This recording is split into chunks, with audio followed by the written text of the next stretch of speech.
What it do, everybody? What's good? It's your boy Sage back in this thing, back again with my brethren T Smooth, Nasty Nino, aka Chef D, and Croco's Corner with us, back with another episode with Squad NERO. Clap it up for us. We done made it here. I don't know. I gotta get me like a little stream board or something like that. T got It's us. accessible. Hold on. Made it to another episode 95 up in this thing. 5 more from the big 3-digit 100. So thank y'all yet again for stopping on by with us. We appreciate y'all. Make sure that y'all are commenting, and subscribing to all of our platforms, whichever fashion that might be. If you're coming from the Twitch side or any other side as well, including the audio podcast platforms as well. All right, how's everybody doing this week? Good. Tired. Good, Cold. tired, a little bit of freaked out from everything going on in the world, but Agreed. Agree with all of that, actually. Yeah. Mm-hmm. Honestly, that's been the week. That has been the week in cold. If you live in Western New York, or even anywhere. I can't even say Western New York right now. Anywhere. You are cold. Please stay safe in the cold weather. this feel like a week where if we, with all the evil going on, if we truly had superheroes, now's the time to fuck Roll them out. and put the cape on and pop out into the public real quick because We need you. fighting some bullshit. We need something. We need you. All right. I actually want to start doing something. I know I usually ring off some honorable mentions throughout the pod, but did y'all have anything? I know we was talking about Absolute Universe. They just dropped some new comics. If y'all want to name drop that. Me personally, JJK Modulo. If you haven't been tapped into it and you liked the first series from Gege Akutami, I promise you, 20 chapters so far, and you will be thoroughly impressed. So please tap into that JJK Modulo. Show Gege Akutami some love, and the illustrator, if I'm not, is that the word? The artist, Right.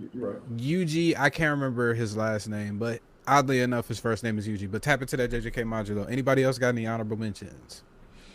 Well, I can say this one. There's a story I am reading. Someone put me on to called the Age of Arrogance or City of Arrogance.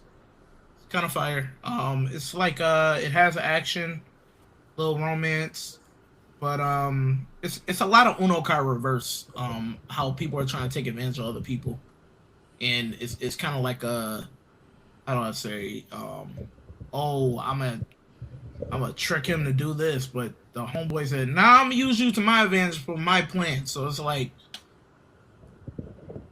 it's kind of like quid pro quo across the board for everybody, and I'm enjoying it. And a lot of people are trying to stop what they got going on. And you know, when your back's against the wall, stuff hits the fan. You gotta handle it. So I'm about 30 chapters. What was it called again? City of Arrogance or Age of Arrogance. Okay. Is it media or origin? Is it Webtoons? okay? It's about 93 chapters. I have to lock into that. I feel like my answer is the same as what Nino's would be. Tap into DC Comics right now. Just everything. Nightfall, all of it. Yeah, for sure. DC Absolute Universe. Another shout out. Some recommendations from some people at the comic store gave me. A horror comic series written by James Tinian IV. It's called The Nice House on the Lake. It's a really good series. I just finished volume 1 and picked up volume 2 today. I don't want to give any spoilers out, but it's kind of like end of the world scenario, but it's got a pretty different twist on it. But it's something different than what I'm used to reading about. Okay. Fun fact. Thank you, D, as well, because you reminded me there was something else horror-wise that I read that I need to do a review on, and I'm pretty sure the author was James Tinian for that one as well. like his horror, so I'm very interested in that. You said just one more time. What was the name of it? It's called Nice House on the Lake. Nice House on the Lake. Okay. All right. So that's our honorable mentions for today, or for this week at least. We'll make sure that, or I'll make sure that we start the podcast off with those. Before we get into the, I don't want to say mundane, but the same old stuff. We got some Marvel, we got some Star Wars, we got some DCU news as well. Oh, I was wrong. It wasn't Tinian. It was Williamson. Sorry. That's pretty much it. All right. So I think that's it. All right. So let's start this off. If you haven't been tapped in with the MCU as of recently, they have just dropped, dare I say personally, one of their best TV shows that they have had in their catalog overall. I think Loki, I think other shows probably like a WandaVision might overtake it, just with its popularity and how well run those shows were. But I think this show was a very interesting take. But Wonder Man reviews, I don't know if we want to do spoilers. We might as well do it's spoilers. Y'all had a long, It's been out. enough. It's been out. It had long enough to. If y'all don't want to hear the spoilers, let's real quick do our quick ratings. Don't go into detail real quick, and then we'll do the spoiler section. We'll go into detail for our ratings. I give it. I can't remember what I gave it in the chat. I think it was a 9. I'll stick. I say I might come down slightly to an 8.5. I'll come down to an 8.5. All right. Quick ratings. He left the Krispy Kreme rating. Okay. Quick ratings. I don't have to bother you no more. Quick rating. I'll give it an 8. 8. I say about 7.5. I will go the highest with 9. 9. See, I want to. Nah, fuck it. I'm sticking with my 9. I said it at first. I'm sticking with that shit. Krispy Kreme shop is open. Let the glaze begin. I'm sticking there with that 9, man. I can't, because it was a good. All right, so now we got that out the way. Go tap into that Wonder Man. All the episodes have released on Disney Plus. 8 episodes, like 30 minutes each. Not even damn near 30 minutes, because you got the intro and credits. Nonetheless, tap into that joint. Now we in the spoiler section. All right. I think for the weird quirky show it was, I think the acting on it was superb. I think the story on it was superb as well, where even those 30 minutes, it just made me want to know more. And that's like the essence of a good show. It gives you these little tidbits and everything throughout the show, and now you're like, oh, but this season didn't flesh out this, or didn't flesh out this. And that's the beauty of the show, because in comparison to a movie, you might be able to do a sequel movie, but shows, for the most part, they're gonna have like multiple seasons to be able to flesh out all these things. So I just think they did a good job with Simon Williams, Trevor Slattery, the actor, I can't remember his name, Ben Kingsley. Sir Ben Kingsley, I'm sorry, put respect on his name. Phenomenal jobs acting, and even acting jobs for everybody. It was just beautiful, man. It was beautiful to see. It was beautiful for Marvel to step out of their comfort zone and make this project. And another Destin Daniel Creighton led project, or where he had some of his influence in it. All right, so how y'all feeling? I feel good about it. While watching, I wasn't too excited because I was expecting, like, okay, who's the big bad in the series? When he gonna start using his powers? But I'm like, you know what? For what it was, he had powers. He's suppressing that because just because he has powers, that doesn't mean he has to be a superhero. It doesn't mean that he has to use these powers in order to do what other people with powers have to do. You know, saving the day, things like that. He's a normal dude that has these powers and is like, yo, this is what I want to do.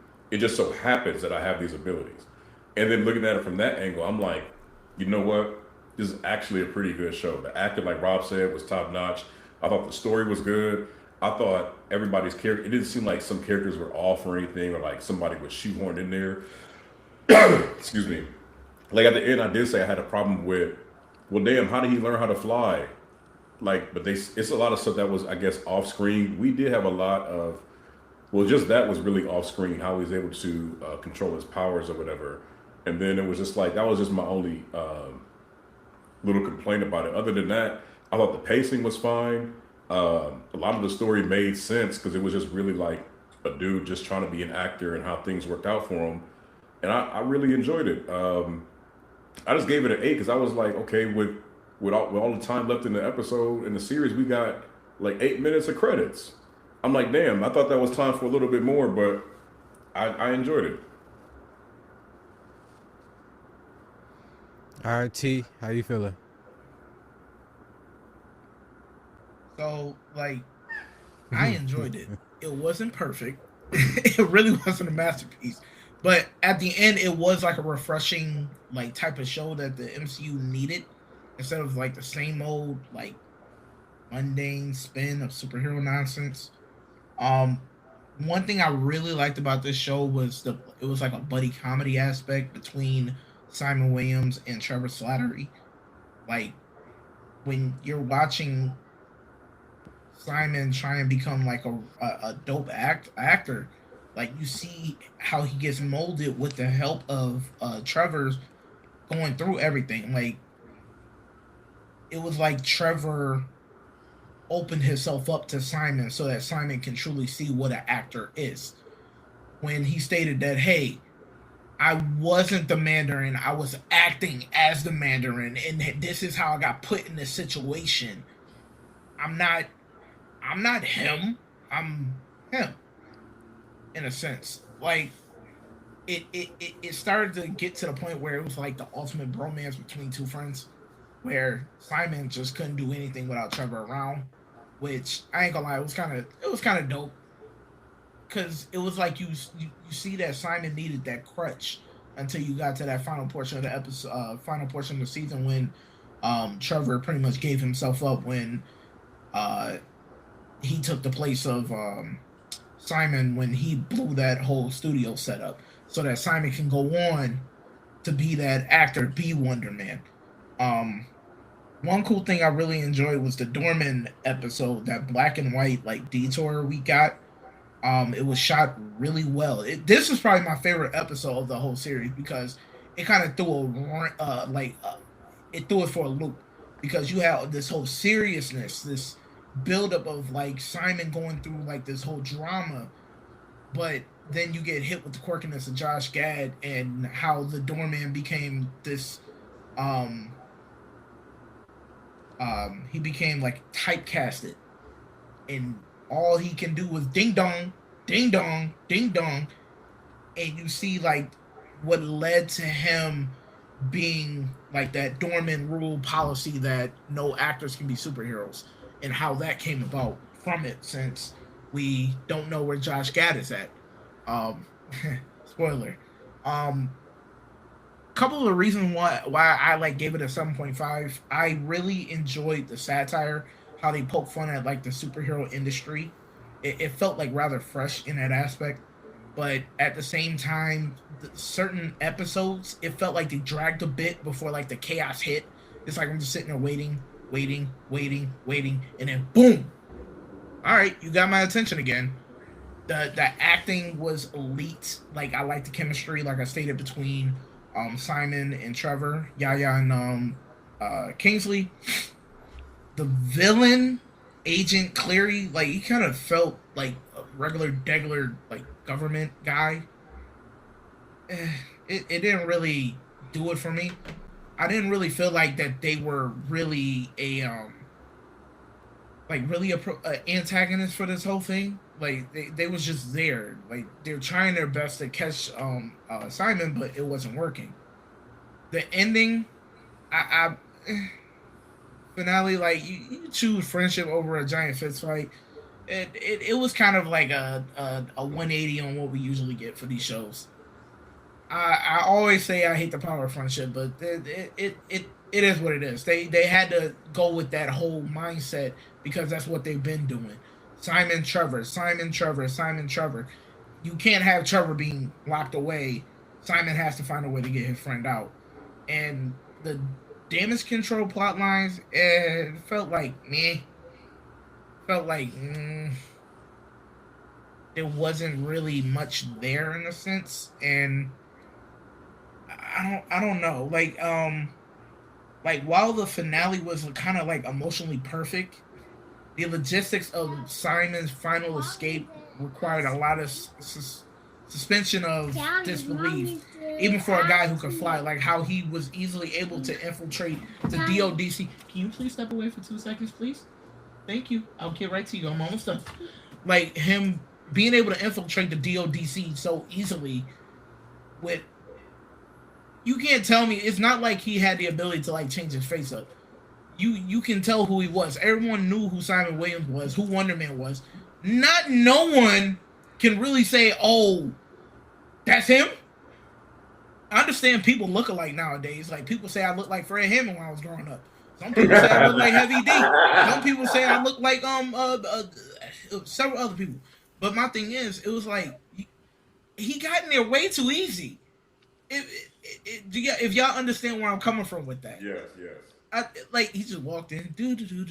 Like I ain't gonna lie, I liked it because it threw us for a loop because we didn't know that what he was getting ready to do.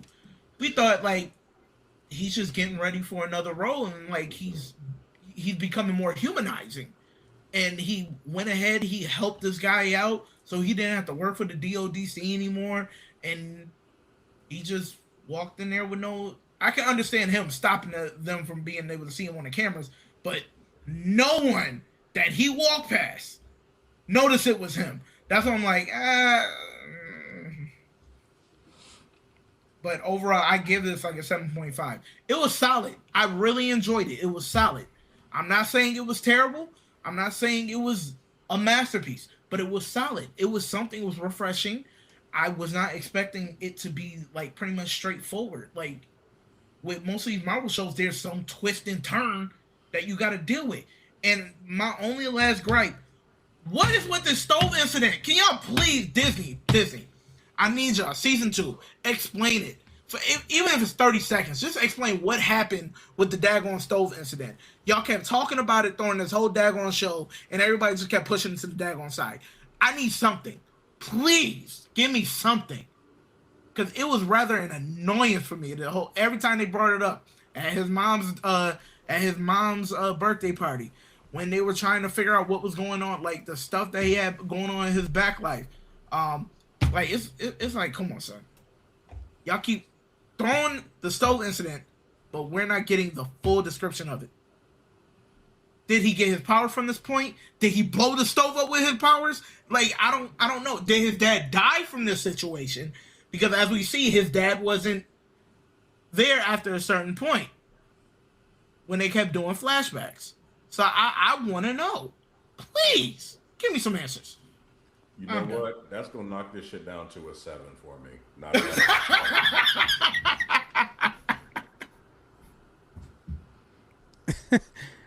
All right, Croco, how you feeling? I really liked it. First of all, I'm trying to get something after what Terrence done said. Like, I liked it. It was different for not just Marvel, but it was different for Disney. I do like that they were able to kind of introduce in a new, refreshing take with their cinema. I mean, even if it was simply a series, still it was very refreshing to see that this is a direction that they would go into and that they would treat kind of the character behind the costume more seriously in this case. I do think that there is moments where that is the way to go about it, and they haven't really done a superb job of it in the instances that we've seen before. Whereas with this one, it did feel like that was there. They had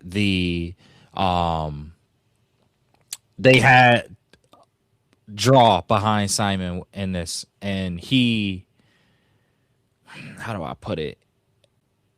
It made me want to learn more about the character. I think T just kind of illustrated that obviously is the case for a lot of people that have seen this. And they also made me understand like why he could necessarily have the I could see the reactions behind his powers without him having to showcase his powers in a super heroic way. I could see him having the frustration in that moment. It wasn't something where like when they got to the moment where he blew everything up in that warehouse, it was something where you either didn't see it coming or it felt too forced. They gave you enough of a background for you to understand the character, to understand why this character would be frustrating. His only friend in life was his father. His father is gone. He has a hard time making friends. He thought he had somebody who was close to him and his ex-girlfriend. She's gone. He doesn't have her. He finally gets this moment where he feels like he has somebody in his corner, and they have been betraying him the whole time. Makes sense for this person to have the reaction that they've had. And again, for them to be able to have that reaction without it necessarily being behind a super heroic scenario. A lot of the comic books that we read where we like really praise them a lot, they are able to take those grounded elements of heroes and give us that story, and that ends up being one of the ones that's held high. Examples of this is Iron Man or Tony Stark with his alcoholism in the comic books. Superman, when we actually, even though James Gunn didn't really do a good adaptation of this in that recent movie, in my opinion, the day in the life of Superman, he did an okay job, but still the comic book I feel like is the one that really universally draws people together and kind of understanding some of the challenges that Superman has to face, not just as Superman, but also just as the man. Be it whether it's with Lex Luthor or be it whether it's with a bunch of sick children in a hospital. Spider-Man, we've had examples of this, like with his marriage with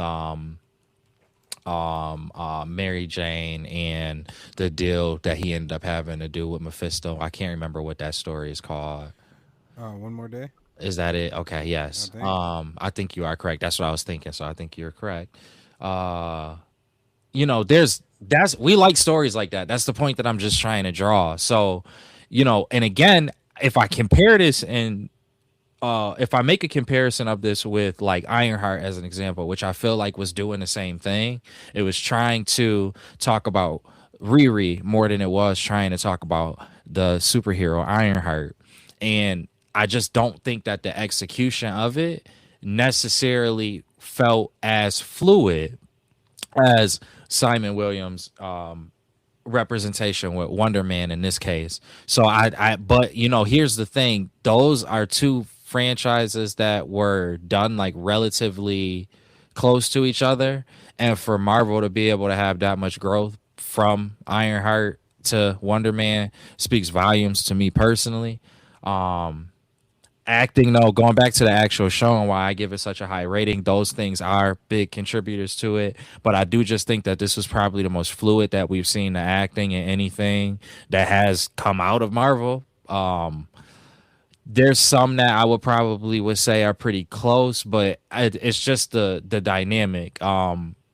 Sir Ben Kingsley and Yaya's Mateen's, I know I didn't say his full name, but their dynamic here was superb. It just was like, dude, that was dope. It's actors, like real life actors, playing actors, while still also like fulfilling the other elements of the role. It was really dope. I don't feel like in acting that's necessarily something easy to do.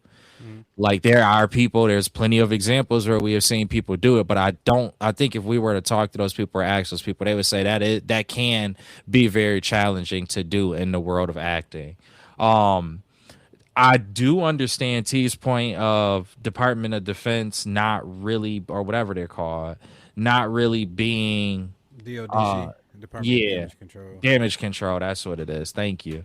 I do see where T was saying like DODC wasn't really like a true antagonist. I understand that. I think he actually brought up a pretty credible point right there, in the fact that they didn't even seem like villains up until really the end. I mean, we knew that they were obviously after Wonder Man, Simon in this case, but it didn't really present. It was just kind of like, hey, you go get this guy. Oh, you don't have any more evidence? Darn. Well, you better get something quick. And that's it. There's just a back and forth of that. It wasn't like a true menacing department. You know, something like when you switch over to with DC, like when Amanda, like as an example, when Amanda Waller is after you, you feel Amanda Waller after you. Like that's some impact, right? You don't get that with this. But I will say this: we do know that DODC is coming back. And I think if you look at it from the lens of this is an introduction to how they move and how they will be moving, and the fact that it can become even more desperate in future iterations, I think that the role that they did have was just the one that they needed to have for the series. But I do understand where, yeah, it's not like your traditional antagonist. But I still think that I think that was cool, because I do think that when you have a good show like this, it almost can stand on its own, and that's perfectly fine. But we know the state that the MCU is currently in, and we know the timelines of the things, the bigger things that's coming out from the MCU right now. We still kind of need them to introduce things that are going to be shown later down the line, especially if they end up having more significant roles as time progresses. So the fact that they did do it with this show, I don't think that they needed to. I think that they could have focused it around acting and had just one specific incident happen with no, literally the same exact thing could have happened, and Ben Kingsley's Trevor's character, Trevor, could have been Mandarin again, even without DODC. They could have gone that route and not introduced DODC at all. But them finding a way to weave DODC in here, not because of, again, not because of its prevalence in Wonder Man, but in its prevalence in the future, I thought that that was cool. It was nice to see that they were able to have both of those things. Continuous concept with really good storytelling. Having both of those elements in this show is something, again, it's really hard for us to get from Marvel, and like at this point. I mean, again, is that arguable? Yes, that is arguable. But I don't think anyone argues the balance and the capability as it was in this series. And that's the part that I think is just extremely applaudable from them. This really gave me more confidence back in Marvel than it did before.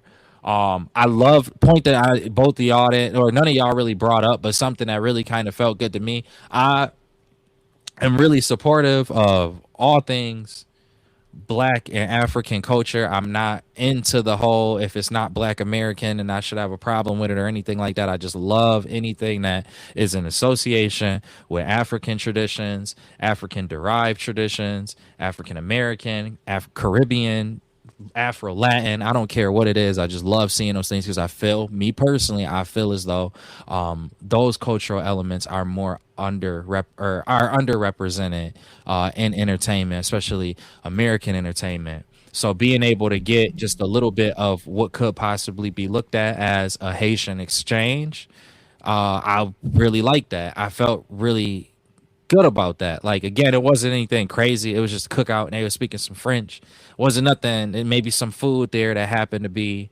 Haitian. It wasn't nothing crazy. I'm not saying it was something big, but it still is just nice to just be able to have some level of that respect or consideration. You know, something that, again, as an entire group, we don't always get the opportunity to necessarily see. I really did. I really did respect that and enjoyed that aspect of it. Last thing I'll say, I really enjoyed the fluidity of this. I just really enjoyed that. I thought that everything from beginning to end was very fluid. It did not feel, even when they kind of broke that fluidity in the episode with Doorman, when they broke that, it still tied in very well with the heaviness that was weighing on Simon and the sense of him wanting to be an actor.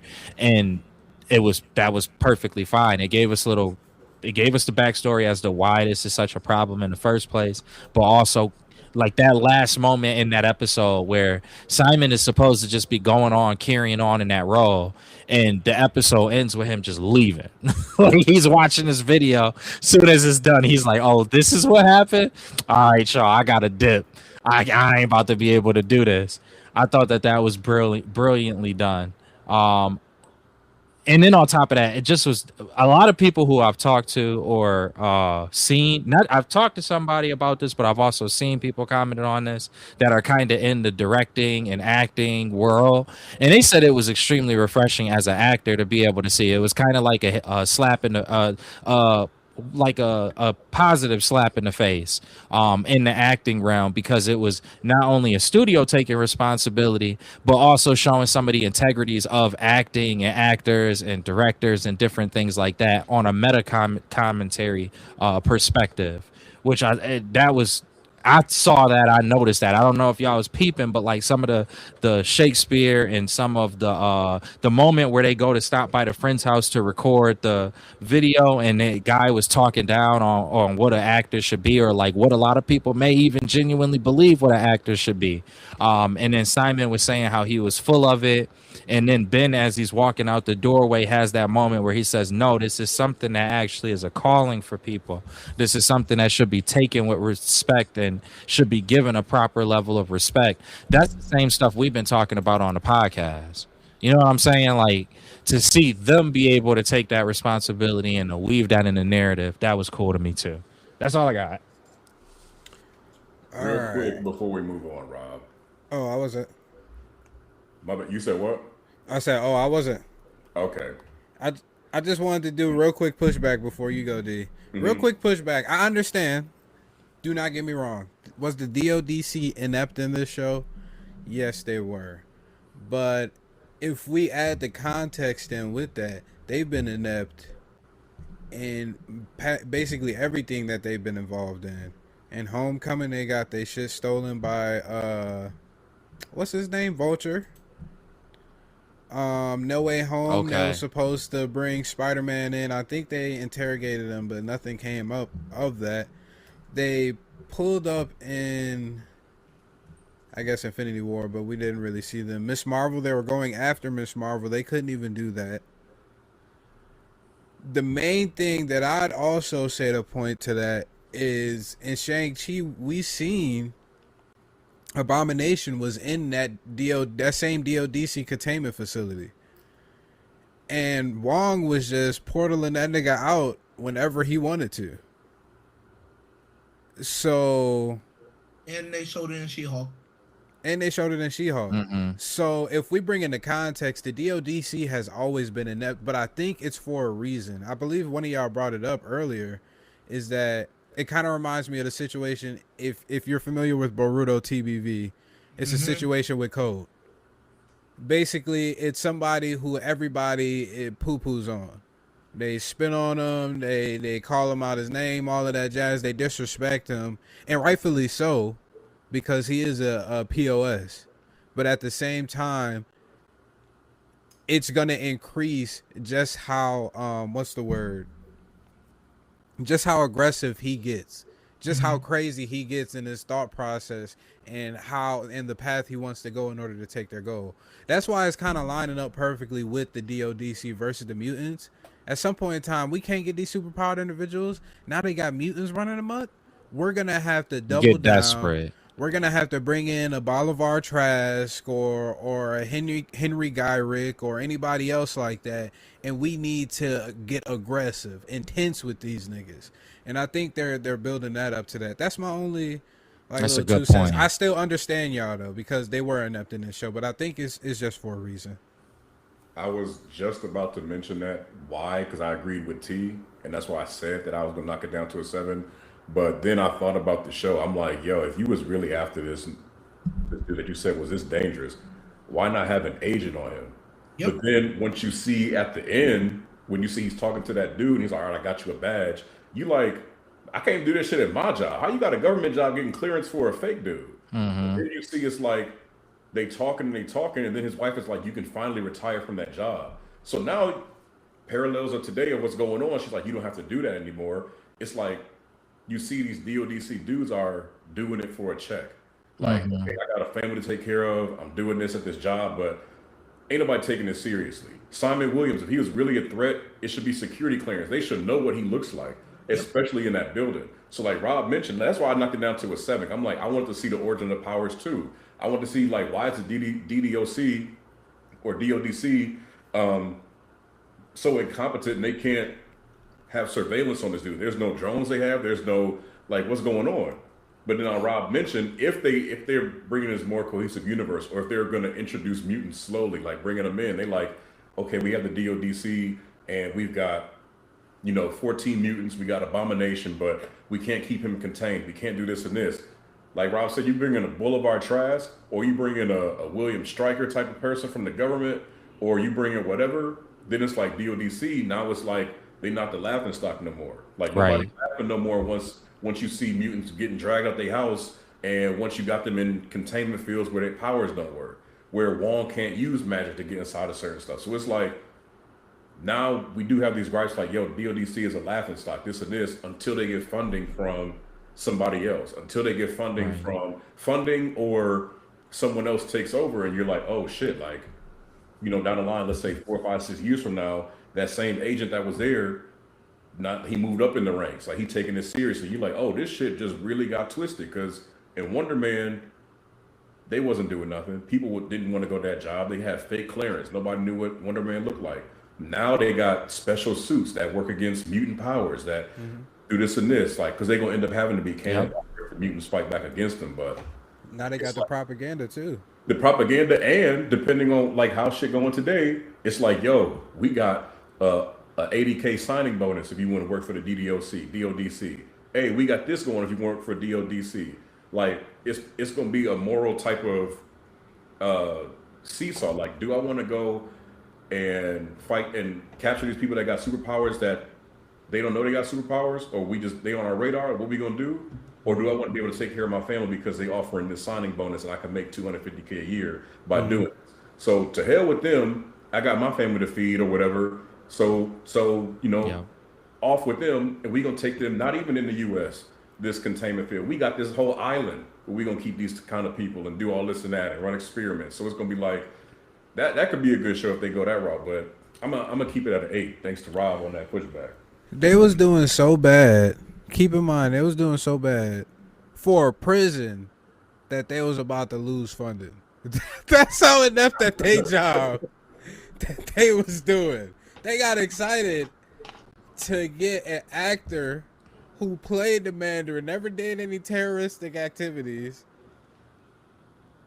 and still, it's like it's crazy. But we got a comment in here. Ex Punisher -UNC. I have a theory about Wonder Man damage control becomes Orcus, and I think that's another organization against mutants, if I'm not mistaken, right? I have no clue. I do believe yeah. so. Yeah. If I'm not Oh, it mistaken, is. off the top of my I just head. googled it. Yes, sir. All right, That was a good theory. That sounds interesting. I'm not gonna lie. It seems like it's leaning that way as the leaks and the rumors have come out about the DODC's involvement going forward. My main Which question leads to that point too that D said. Sorry to interrupt you, Sage, but it leads right back into Nino's point of that until they do get serious. So to ex Punisher's theory, if that is their way of them getting more serious, is that it becomes an organization like Orcus, because that would be the next step. I mean, like you said, to your point, we see how inept they've been, and you can literally tally a history of that. If they wouldn't, we wouldn't still be talking about them unless something about to happen. So I- I got one more for you. Simon's brother, Grim Reaper. At which point do they make the turn for him to take on that role in the MCU? probably in a later season if they get greenlit, and I think the overall perception that they've been receiving for this show so far has been overall good. So I think that they'll be more inclined to do it. I also think DDC, Destin Daniel Creighton might need to be involved with it as well. Now, is he a one-off or No, I gonna think play a he might bigger be a role in the one-off. MCU? He's gonna Either- play a bigger role in MCU. Yeah, I think they probably did a lot of world building for West Coast Avengers going agree. post Secret Wars, and I think Wonder Man is a great, like, one of the main people to do it, and I think his lead up, because his backstory in the comics, Baron Zemo created him to infiltrate or did test on him to infiltrate the Avengers and to do some shit, blah, blah, blah, blah. Typical evil villain stuff. At some point in time, he turned heel, if that's the right terminology. Mm-hmm. And he went to the Avenger side, and that's where he became a West Coast Avenger. So on No, and he so turned forth. face. Heel means Turn face. you turn I'm back. sorry. Turn face. He went to the good side, and I think because at the end there was a line that the main guy said, Peter Leary or something like that. I can't remember his name. The agent from DLDC. He was like, he's a extreme threat, or he could be a crucial ally. And it could fall along the same lines of like the Baron Zemo type of guy. And this is going to get into the question that I have for y'all about this series and the implications that it'll have further. But is Wonder Man a mutant? Because we don't. That's the issue. But that's the beauty of it at the same time, though. Because then they could wait and then they could flesh out his story more so, and then also bring him in, because Wonder Man isn't like this huge comic book character that everybody knows about. Mm-hmm. Barely anybody knows about Wonder Man. Niggas didn't even know about the character when they announced the series and everything like that. Nonetheless, this is an opportunity for him to get introduced in a different light, kind of like how they switched Kamala Khan's powers in the MCU. It's different, albeit it's the same in essence, and it's a little bit flashier. Not a mutant per se now, since at the time when they introduced her, they didn't have the full rights of it. Correct? Nah, they played the X-Men theme music in the show when somebody was bringing up her DNA and how it's mutated. So it's implied technically at that point in time. I'm pretty sure the deal went by at that point in time. They just didn't figure out the ins and outs. So when she threw in the bangle, that's when she ended up getting her mutant abilities? Or she always had them dormant, but it helped her wake it up. And that's what, again, another theory going towards like Doomsday and everything like that. Technically, these new X-Men that they're going to start producing, they could have been here this whole time. Once that snap happened, a ton of radiation of cosmic energy. They brought it up in Infinity War, if I'm not mistaken, or Endgame. Rocket brought it up. All that cosmic radiation from them snaps would have done like crazy things to the life on that planet due to all that cosmic radiation. And it was 2 snaps on Earth for Endgame. Hulk snapped and Tony snapped. 3. You count Infinity War? 3. So all in that time, it could have been enough cosmic radiation if they want to do some MCU stuff and try to make it make sense. That cosmic radiation had a factor into unlocking this mutant gene. See, now you're making me think too. Did anything that happened with the Eternals have a factor into it as well? Right. Could have potentially. I mean, now we getting adamantium in there too. So how would that make sense though? I understand that, but if we talking about mutants, we got a mutant that's about 200 years old in Wolverine, and then we got Magneto. So it's like at some point there have been more mutants. Maybe they were locked up, or maybe they've been living their lives like kind of like nomads, like on the run or whatever. And maybe the cosmic snap probably accelerated the mutant gene, because we know in the comics the mutant gene, like what they say after Krakoa, like in 10 years mutants would have been taken over because everybody got these genes. Maybe it's like at the time of Infinity War, you could be like, there's like 100 mutants. Bam, then the cosmic stuff happened, and then people's powers start waking up maybe earlier. I know in the comics it's like what, 13 or something when people start getting their powers. Yeah, so it's like once that right snap, around puberty. Yeah, once the snap happened, it's like, okay, bam, puberty strike.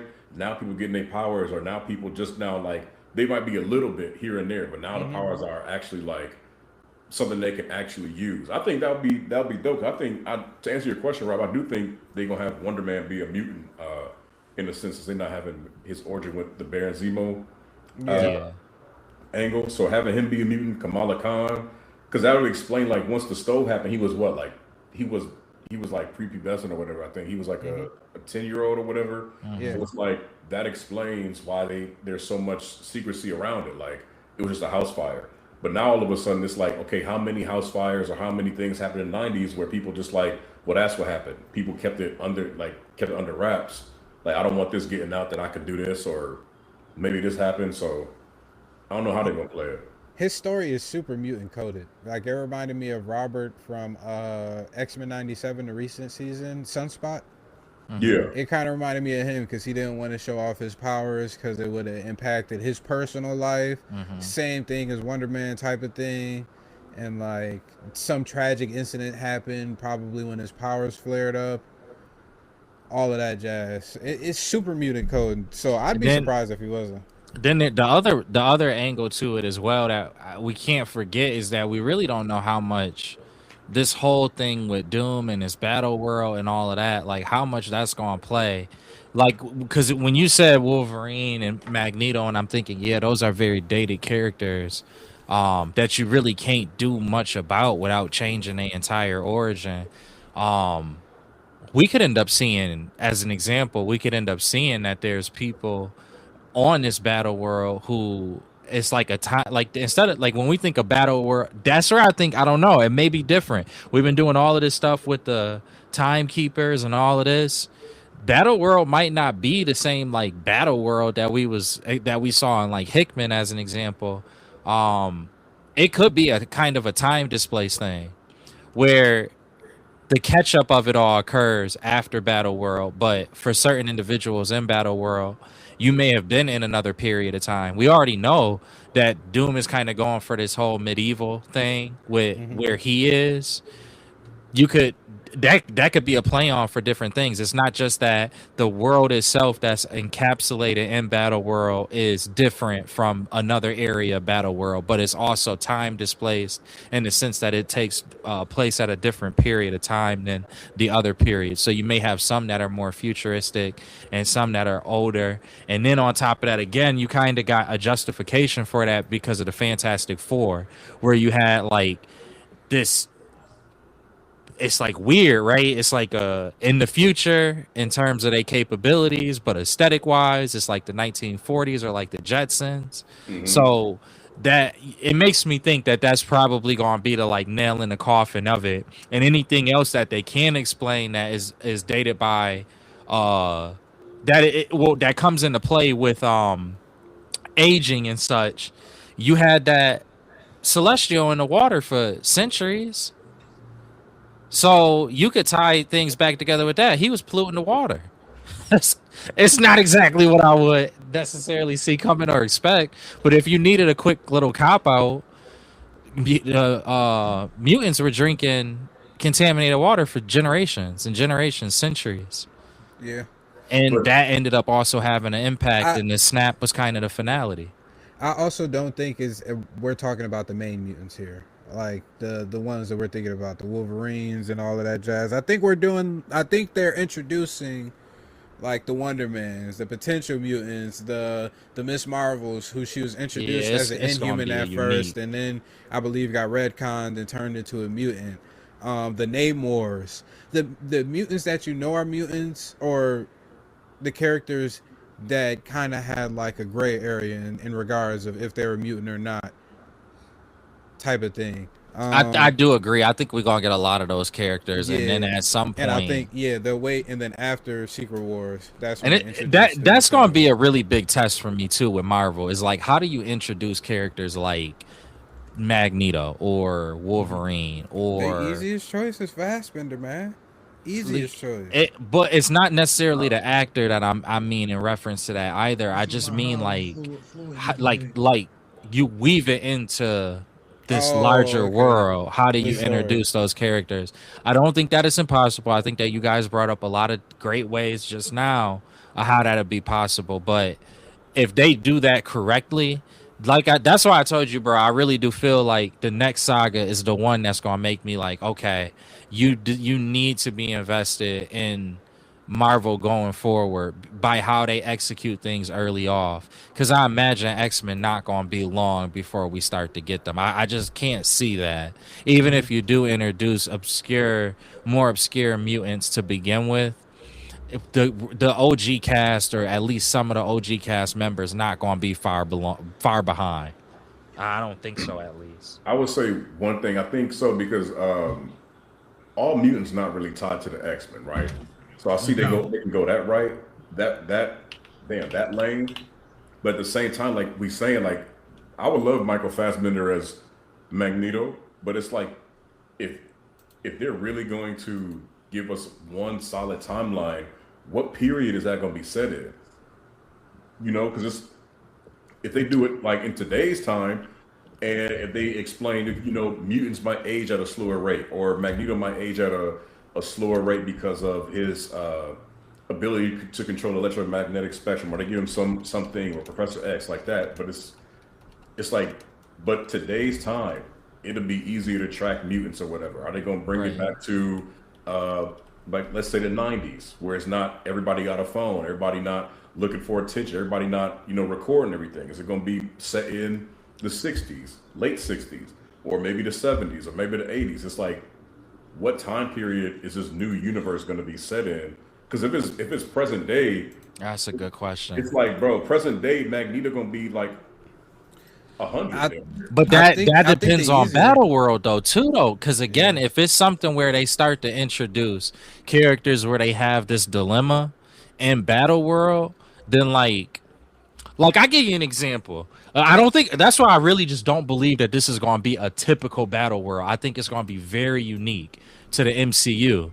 And as an example, if you had a segment of 1940s, a universe with the 1940s Germany, and that whole scene that transpired with Magneto when he was a young man happened on that specific part of Battle World, you could even use that as an example. Let's say DODC is running all rampant. This new revamped DODC is also brought into Battle World, and they not respecting boundary lines, and Doom gives them permission to not respect boundary lines because of what transpired with the X-Men and him and Doomsday. If there's little things that they could do to weave that, and then when everything is all said and done, that 1940s, kind of like how we do with just Captain America, period, right? Like, how do we bring Captain America to today, knowing that he fought essentially Nazis in World War II? Well, you freeze him in ice. Okay, we can't do that this time around with Magneto, but if he's a part of a battle world that was during that period, you still keep him in the mind frame and the understanding of the 1940s while being able to bring him into this new universe that could be modern day. I think you could just make it easier, do modern day, and just have mutants something about some of their X genes, depending on how powerful the mutant is. It prolongs their life. Their aging. Like an Omega level mutant is like Storm, like a Magneto, like a Professor X. But how does that still address like Magneto's story? Is my thing. I think he can still keep the same story. It's just he would just be de-aged, so he could be still like 40, 50.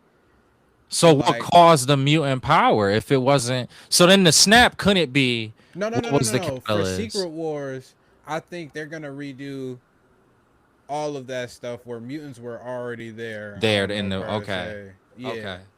Mutants were already there. They probably It could be that simple. It could be that simple, or they just reboot it to the point where Thanos doesn't even attack, and we're starting this universe off at square one type of thing. And now we're getting more introduced to heroes. Now the DODC, now they have a new target because mutants weren't recognized before. But now in this new world, now they have to be recognized. If it's a, and that's the thing too, is you might be right, because if it's a condensing of universes, then that will lead me to believe that the rules and the systems that were set up in other universes now will have to be at play in this new universe. And if that's the case, the X-Men universe, the Fox universe X-Men, has that history. Like, it has that. So if everything is squished together, their history now becomes the main MCU's history. And to be buck with you, given everything that we've seen so far, and then like especially kind of giving emphasis to Deadpool versus Wolverine here, that kind of is what they've been saying they was going to do. Is that, or at least this is the direction that it looked like it was going, was that all of the rules, no matter what the universe, are now going to be brought in. So a universe that has a Fantastic Four is going to be canon for that universe to have a Fantastic Four in this universe. X-Men, canon to have that universe is, like it makes sense because that's, I don't know. They said they wanted to condense it down. But it doesn't make sense though, because if we go by Fantastic Four, they're from a retro futuristic style world where they're the only heroes. And then you go to X-Men, it's like, yeah, everybody's got these other stories. But if you condense it down to one thing, I think with those characters it's gonna be like different because they're actually gonna know, because we're expecting these new X-Men characters, they won't be introduced probably until like Secret Wars. So they were like off secondary character as of right now. So like their history being intertwined doesn't really necessarily matter as much as a history of a Fantastic Four who we know will survive going on forward type of thing. And I think Reed might be one of those players because at the end of Secret Wars and Jonathan Hickman, Reed was one of the only few people that remember, I believe, the old timeline, Reed and Franklin, since they helped rewrite it. So it would make sense for them, like, their whole history being changed. They don't have to necessarily be like the 1960s warriors that they were or anything, but now they're getting acclimated to just the new universe and being heroes amongst other heroes type of thing. but then that would just be just the Fantastic Four, because if they're the only ones, my thing is if they're doing one, like consolidating into one solid universe, and I'm just trying to understand like how that's going to work if everybody comes from different time periods and different universes with like different rules or whatever. Like we see the X-Men being hunted down. We see They elements will all carry the world will be a new world where their elements are brought in. So maybe for the Fantastic Four, it's that because Reed Richards is now there, it's that futuristic feel is kind of brought in. I'm guessing their goal is to make it more like the comic book, where it's like you may see technology that look kind of funky and weird, but that's the same type of stuff that you would see in the comic book in the comic books universe.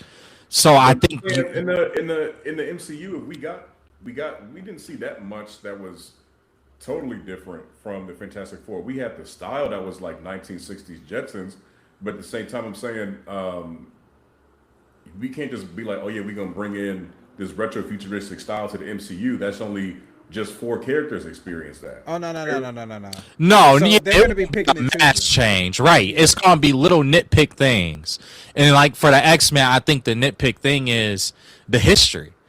I like at least if you're gonna be bringing in characters like Magneto and Wolverine, the idea of the history of mutants, which wasn't present in the MCU that we've been having, but it going forward in this new one, that history will be embedded in that world. With the Fantastic Four, their element may be some of the more futuristic technology, like a more emphasized futuristic technology than the MCU has shown, because now you have Reed Richards, essentially, who was like the forefront of that and what looks like was the Fantastic Four's world. But it won't be that like the buildings are that futuristic or the way people are dressing will look like the Fantastic Four or anything like that. No, it'd just be simply the technological quirkiness from that Reed Richards, who, to Sage's point, probably will have some knowledge of everything that transpired before Doomsday and Secret Wars. Damn, I forgot my point that I was about to say. Damn it. And it wasn't important. Because I'm thinking if we talk about technological advances, like the most we've seen Reed do is the teleportation thing. I'm saying we've got the Pym particles, Hank Pym. We've got time travel. I'm not saying he can't tap into that or anything, but I'm just curious to know. Like I get what you all are saying. They bringing in aspects from each world, like mutants being hunted. That happened on this world.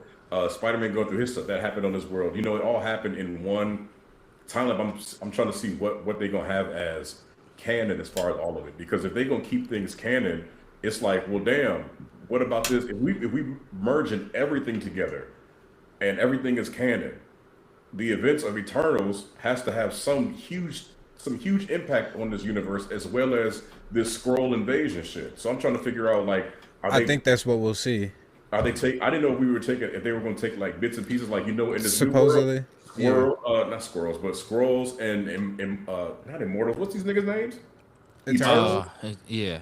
Eternals and scrolls hasn't happened yet on this planet. We gonna save it for something else. But I was thinking if everything in the MCU was canon in this new world we getting, like I just want to know how what's gonna happen moving forward. I mean, Well, I mean, as simple as the Eternals. Sorry to interrupt, real quick, Rob, but it's as simple as the Eternals.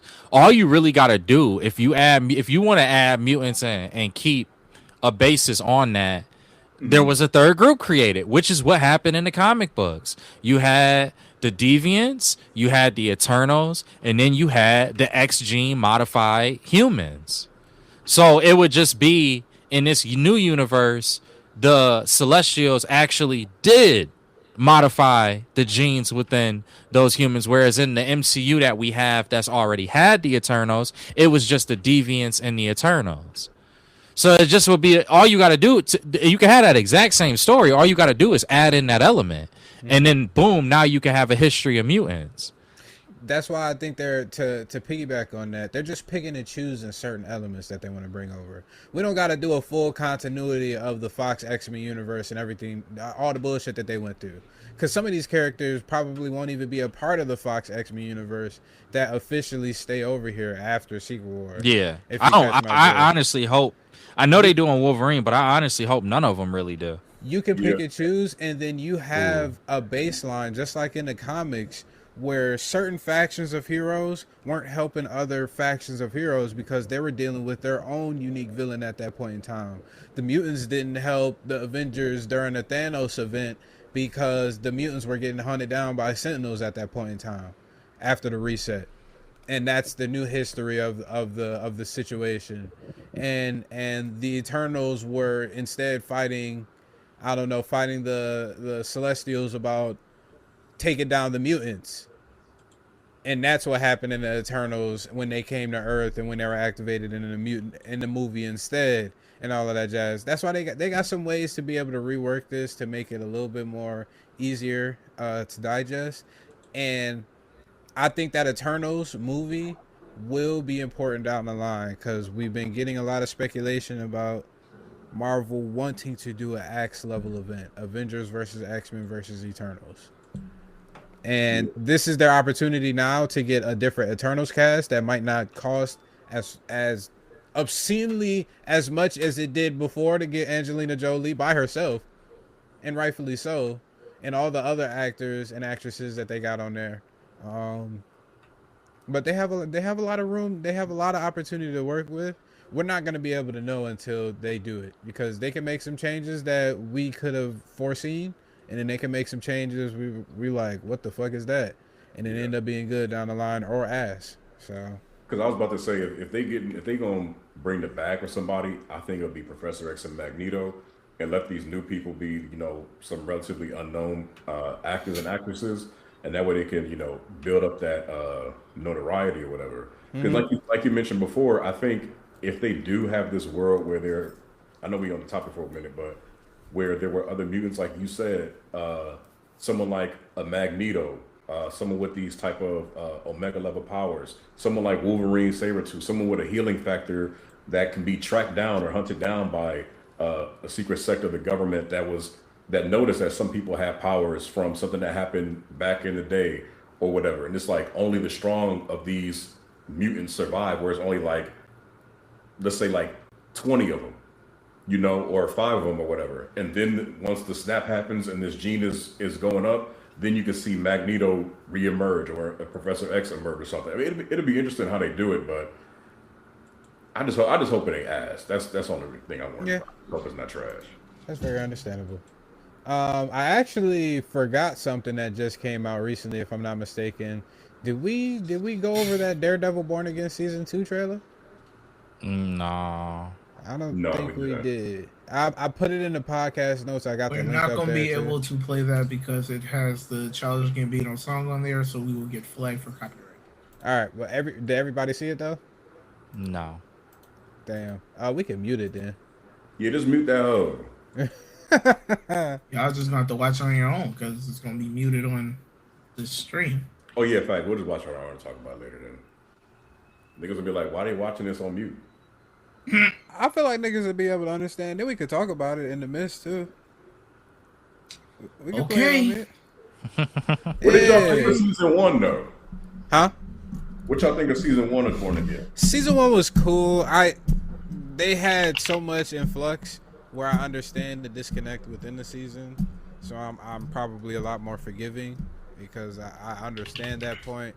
But they had some highlights. They had some lowlights. Killing, what's his name? What's that villain name? Muse. Mm-hmm. I don't understand. I don't fucking and that was from the previous regime. That wasn't from the Netflix writers that was working on the Daredevil series before. I don't know why they did that. That was a head scratcher moment.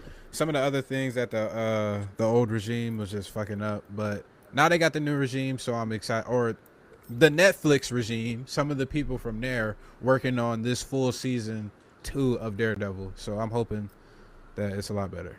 Oh wait, hold up. How did y'all feel about it? I thought the first episode, I was like, you know what, this looked pretty good. The fight scenes, the action. That was from the Netflix team. Yeah. Then it was like, as it went on, I was like, What the this fuck shit is kind of this? losing me. Yeah. I was like, okay. Yeah. Y'all ready? Yeah. I'm like, oh yeah, this shit ain't what I thought it was gonna be. I thought you muted it. What? Because all I was gonna do is I'm just gonna cut it out. job. We about to get sued. My Childish Gambino, no less. He about to cook us. Nobody gives a. What if I did the karaoke with it? we get Yeah, will you still get flagged? I feel liberated. Wait, is this nigga really playing it? Over medicated. Huh? Yeah, right. I thought he was about to mute it. He muted. Carrying you. Yeah, we can read the subtitles. We anime heads, cuz. What you want? I can tell by the look. This nigga wanted to listen to the song, talking about we don't want to play it because we gonna get copyright. It's crazy. Just sue that nigga T Smooth. I ain't Yeah. have Don't sue me. I'm sick man. Don't do that. Don't do that. sue that T Smooth nigga. Nah. Wilson Fisk boxing. Yeah. It looked like for a charity event. Bro, they should have kept that nigga fat. Is that like a flashback with Foggy? That dude look like Foggy. Yeah, that was. Yeah, it was supposedly. Yeah, people They speculating really it's a killed him flashback. off episode 1. I was like, damn. Mm-hmm. In the comics, though, I'm pretty sure the main continuity storyline is the nigga actually faked his death and went into witness protection. So maybe they might use that storyline from the comics, but nonetheless, still interested. I'm more so interested in this a lot more, not only just because of the Netflix people coming back and being able to work on this for the majority of the episodes, but also the announcement we recently got from Sony saying that they're willing to let Marvel use their characters a lot more openly, a lot more freely than in past iterations of their agreement and their deal.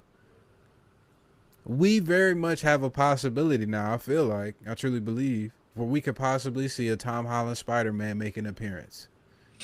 Possibly not take off, because he don't got to take off the mask or anything like that.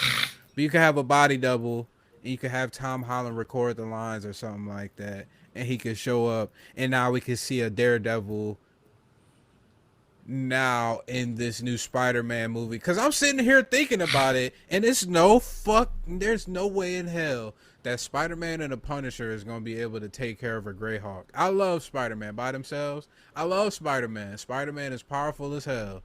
But if I feel like if they got a Daredevil on their side, then they might have a little bit more of a better opportunity to beat the Hulk, or at least subdue him for a period in time. But how y'all feeling about it? I feel cool about it. Seeing Tom Holland would be cool. Seeing Spider-Man would be cool, but after season one, I just hope this is like a knockout season for me to, really care about this. I feel like they should just really make a Daredevil movie because it's like at this point, just make a movie with him, bro. Because all of this extra drama shit going on, it's like I'm starting to not care about it. Return of Jessica Jones too. Yeah, I'm not excited about her. Her first season was pretty Her damn first season was good. all right, and then it was like, all right, I'm just waiting for another scene for her to fuck Luke Cage because that's all that they be Facts. doing. So it's He's like- not wrong. He's like, not wrong, like at all. Like you think it was like, bro, like y'all could have been out there fighting murderers, fighting true demons. They said, "No, I got to get this nut off, big boy. Tune in." So if she on some, hey, look, we got to team up on some street level shit, and she actually doing something, then cool. But if I don't know, because they said Luke Cage could end up being mayor or be running for mayor in this or something, depending on how much time has passed. So I don't know what the story's gonna end up being, but if Luke Cage come back, Jessica Jones come back, it'll be cool how they end up using all these street level heroes though. Defenders. Fact. They How got about a y'all? baby together in the comic book. Who? Luke Cage and Jessica Jones? They do, We don't have time for none of that jungle love. Yeah. bro. Jungle I'm just saying, like, if they do bring both of they them back, do. what do you do though? I forgot. Like, they have to be love interests. They Bro. have to be. Bro, but that's what I'm saying. Like, make this a movie because I don't want to see I don't want to see a season with 8 to 10 episodes. Defenders, they making a baby. You see what I'm saying, bro? Because I don't want that to play a part in this bullshit. Because it's like, bro, at the end of the day, in the greater scheme of the MCU, Jessica Jones and Luke Cage, baby, is not gonna have any importance on any None. type of story. Not at all. It's just No, gonna be like he's not lying It's though. gonna be like Jack It Jack. is not. They will make they will literally make half the season It's or gonna half be- of multiple seasons. It's gonna be some indestructible octoroon in a carriage, and then you my expect God. me to give a damn because then it's like, okay, See, you ain't have to do okay. all right. Oh my You god. got this mixed ass baby, and so what? This shows that you all are not serious superheroes because you fight crime, you have unprotected sex, and now you have to care for this child. And then what happens what happens when we've got Wilson Fisk dead to rights. We need the defenders. Sorry, the baby's sick. It's come down with some superhuman flu. You're like, okay, just leave them as fighters. I don't care about none of these unless it's the X-Men or actual superheroes people care about. Do not Bro, this is where I like kind of be liking DC's. Like, it's like the only element of DC's live action stuff that I like is the fact that like so much happens off camera. Like, all of the stuff that you don't need to see or hear happens off camera. The only time that I think they didn't make something off camera that was kind of like, but you understood, but it was completely understandable though, was in Superman and Lois when Lois Lane had got cancer. That's a big deal for Superman. So I understand you having a little arc around it, but they wrapped it up so fast and got right back to the series and actually the things that Superman will be going through. And it's not the diss people that like people go through real like things and that they go through humanistic things. It's just, again, I'd rather see the humanistic things that's expressed in the way that it was with like Wonder Man, as opposed to we're about to have 4 seasons dedicated to them having a kid and it plays absolutely zero role in the Defenders as a group. And you just have it. It's just there and you just have it. It's like, nah, bro, I'm with D. That doesn't really do it. But now, if in between season 2 and season 3, Jessica Jones is pregnant and they kind of have to put her on the back burner, but the rest of the crew is able to make up for season 3. And then season 4, you come back. She has the kid, but she's able to come back and fight crime. And then that will be fine. I think that will work okay. And again, it's not something where we can say that it doesn't work or that it can't work or can't be used or hasn't been used because DC has done it. They've done different things like that between their seasons. They could. My bad. Real quick. The Hand is supposed to be involved in season 3. We already know the Hand is getting involved with Spider-Man Brand New Day. I'm super interested if they end up doing the Beast storyline from the comic books. I got a little bits and pieces of it from Marvel Rivals, but supposedly that storyline is cold as hell for Daredevil. Yeah, that would be cool. It'll also introduce a really like unique, like I don't know if unique is the right word, but it would introduce a character that could have a lot of ramifications. I'll put it like that. I feel like that's the best way I could say it. And it's a character who could be a big bad for a street level story, but also is like as an example, the Beast is kind of like you could tie that into Magic. Yeah, like you could tie that into other areas of Marvel. Like it doesn't have to just specifically be in the relationship of the Hand. Honestly, I ain't even gonna hold you. I would love that because I always did want them to do more with the Beast storyline. Like even in the comic book, like I feel like it's more that should be at play with this character.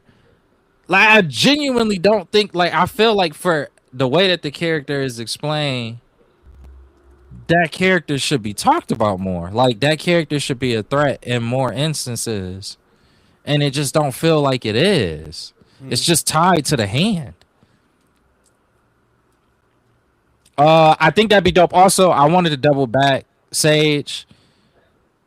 I don't want to see Spider-Man really in Daredevil more so as I would rather see Wilson Daredevil? Fisk and Spider-Man. Spider-Man? Okay, yeah, I can see that. I think that's the crossover that I would want. Sony and well, hold on. Is Wilson Fisk Universal? What you mean? Yeah. Is a Wilson Oh, Fisk so in it don't every even. universe? No. I mean, the studio. Is it a Sony ownership? Nah, Wilson Fisk is Sony. Oh, okay. Everything, yeah. Yeah, then that's what I Spider-Man want. villains are Sony. That's what I want. That's what I would want. Then I would want. Let me get. Would you want him in the second movie or the third movie? Technically, he could. Third.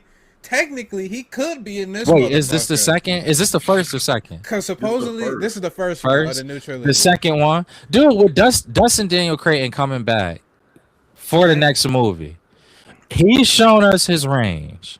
He done Shang-Chi, which is a completely different feel from Wonder Man, and now we gonna probably get a completely different tone to Spider-Man. And I'm pretty confident that with this man's track record with Marvel, they probably gonna double up and have him for a second one. Let me get that more serious Spider-Man movie with Wilson Fisk, done by Dustin. I'm just gonna say DDC because I can't keep messing up his name. He could very well be in this movie. They saying that Tombstone is like the leader of the operation. I think he will be alluded to because Sony just said they were going to be more willing to have more collaboration with Marvel in terms of these characters that they have ownership over. The filming of this would have already been taking place. I feel like Tombstone or any villains that they would just make reference to Wilson Fisk, especially with him being mayor. I think it would just be a reference in this movie specifically. They gonna show him, bro.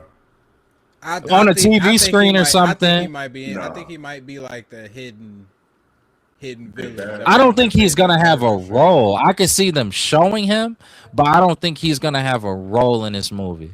He could have a small speaking role. He's in New York City, like like a role as mayor. It could just be the mayor comedy. But I'm saying like it's like I feel like he'll have some like we see him hating all these vigilantes, and then you get Spider-Man, and it's like this is damn near the ultimate vigilante. Like he's gonna have something to say about this. Like I don't think he's gonna be like on a TV or something. They might give him like a good 2-minute role or something talking about Spider-Man, but this will be the movie to introduce him in.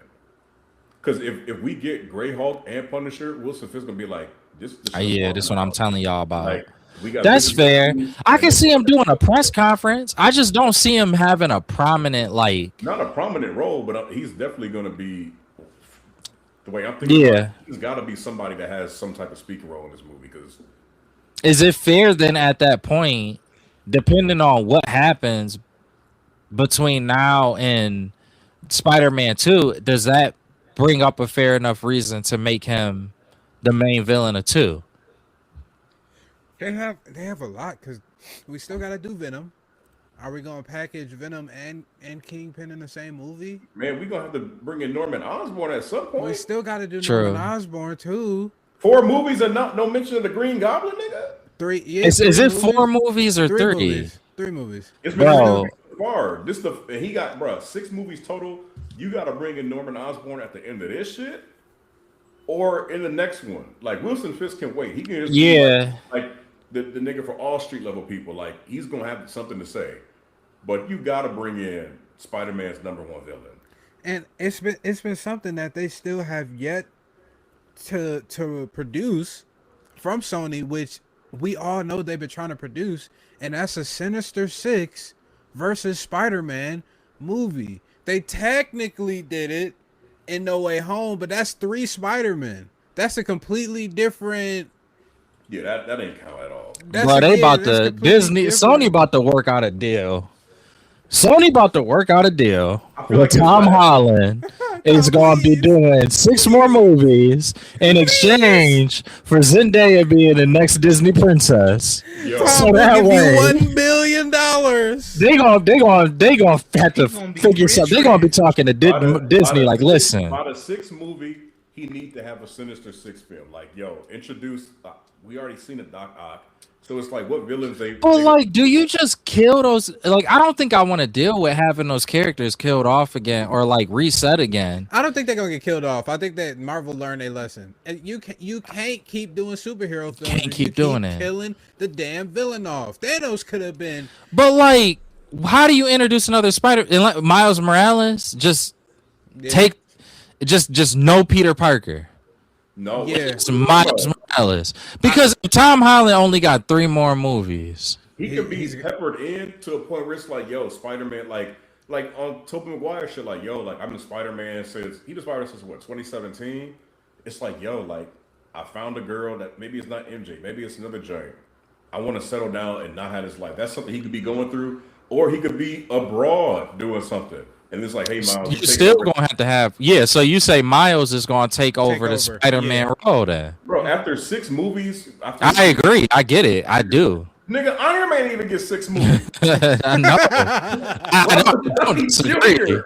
Ain't get 6 movies. Like, bro, we got our 4th Captain America movie with Anthony Mackie. Like at a point, it's like, okay, let the mantle, take some of this shit over. Like after Spider-Man, at a point where let's say the 5th movie and then the 6th movie, you introduce Miles Morales, he gonna be likable from the kids, all these video games, whatever. Cool, let him take over. If Tom Holland get a 3rd trilogy, bro, he gonna be the most paid actor of all time. Yeah. Because it's like, bro, like have him do a Sinister Six movie, cool. If he do a Sinister Six, he don't necessarily have to fight 6 villains on his own. Like we haven't seen that type of finesse from Tom Holland Spider-Man for him to fight 6 niggas on his own. Unless they want to go end on that, yeah, that's what I'm saying. If from the reports we get in this movie, nobody has a problem with him getting organic webbing. You see what I'm saying? Yeah. But it's like if he's got organic webbing and he goes all out, he can fight a Green Goblin. But at the same time, what other villains is he gonna be fighting? 6 niggas at the same time, that's gonna be OD. And then it's like, okay, he could probably take on 4, and then Miles Morales come in to help him, or do we want to give him the ultimate send off and he fight all 6 and just ride off into the sunset as the greatest Spider-Man on some wild shit? Would you rather have a Sinister Six Tom Holland Spider-Man movie to end the trilogy, or a Null and Venom new Venom and Spider-Man based movie for the send off? Sinister Six. Sinister Six. Because if you show Tom Holland not holding back and he not with the movie shit, and he fighting Green Goblin, he fighting Rhino, he fighting a Doc Ock, and it's like, oh, Spider-Man not holding back, and you show him going all out, then it's like, you know what? He did all that. It's time to pass the mantle on because he's he the GOAT right now. Yeah, You and just- it makes sense because think about it. In this movie, like they kind of setting up for it because if in this movie he gonna be facing the Hulk, the Hand. Incredible Hulk, the Hand. Tombstone, Scorpion. Like the next movie, whoever he facing in the next movie, The Green it's Goblin. probably right. But that I can see that. I can see it being centralized around the Green Goblin, but it's gonna be more practice for the Sinister Six. What But the you Green just brought Goblin up, movie, he gonna have the black suit. That's the only way he gonna be able to fight 6 niggas. This is what I was thinking though, because you brought up the fact that he might be getting organic webbing in this, right? The storyline that I think that's comparable to this is the storyline when Peter Parker is the other, if I'm not mistaken. He turns Man into like a spider, man spider. Oh yeah. And I think that's tied in also to the Lund storyline, if I'm not mistaken. And if they do a symbiote, Peter gets the symbiote when he has to fight Lund, nigga, the shit behind Lund and all do the you inheritors- do you do more Lund next then in 2 and then that's do what I was Sinister, saying. then do and then do Sinister, Sinister 6. Six after that. So just fuck Norman Osborn. No, Norman Osborn is You behind the bring- scenes doing that shit in the probably at the end of this first movie. The second movie we start to see it sprinkle a little bit more. We start to get some Easter eggs. And he the de facto lead for Then the the third third movie, one. yeah, the third movie, the he's leading the lead. Sinister Six. So we're gonna Right. have Green Goblin, Morlun, Rhino, probably Doc Ock. We need. No, I think more Lund. Whatever happened with more Lund got to get packed up in Yeah, that second movie. season. Because bro, you can't add no more London on Sinister. I was about Six. to say, Spider, I think he better. That's that's the perfect way to bring in Miles Morales, because Miles Morales will also be a spider totem, and Lund would specifically be targeting Miles Morales. It will force Peter Parker to get introduced to Miles Morales. See, figure out, and- See, bruh, and that's why I wish that Moon Knight, everything that happened with Moon Knight could have happened a different way, because they had the formula of setting up these gods and whatnot, and that like it was the right plan. It just was the worst execution, and then the behind the scene things got worse. But by the time if we still had Moon Knight carrying on, like from where it left off, and that story was able to keep developing, or at least that character was able to keep developing, then by the time you get to Miles Morales and if you want to introduce him with the spider totem whole thing, where his powers is crazy. If we going into that type of a Spider-Man feel, then it would have been right there for it. But now you would have to set up that whole thing. Wakanda's supposed to be going into space, if I'm not mistaken. So it's like, what's the anchor to that side of things?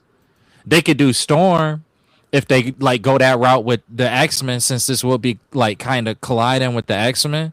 You could do Storm because I think she has an encounter more recently with like the different pantheons of thunder gods. Thor, I just don't think anything is happening with Thor to kind of help us with gods. They about to kill Thor off. This is off the cuff. Nah, I think they're making another Chris Hemsworth movie. To probably bring in a Beta Ray Bill or something like that. I just remembered because you brought up Wakanda. Didn't one of y'all post in the group chat something about the intergalactic? Yeah, I think that's the thing way with they Wakanda? going.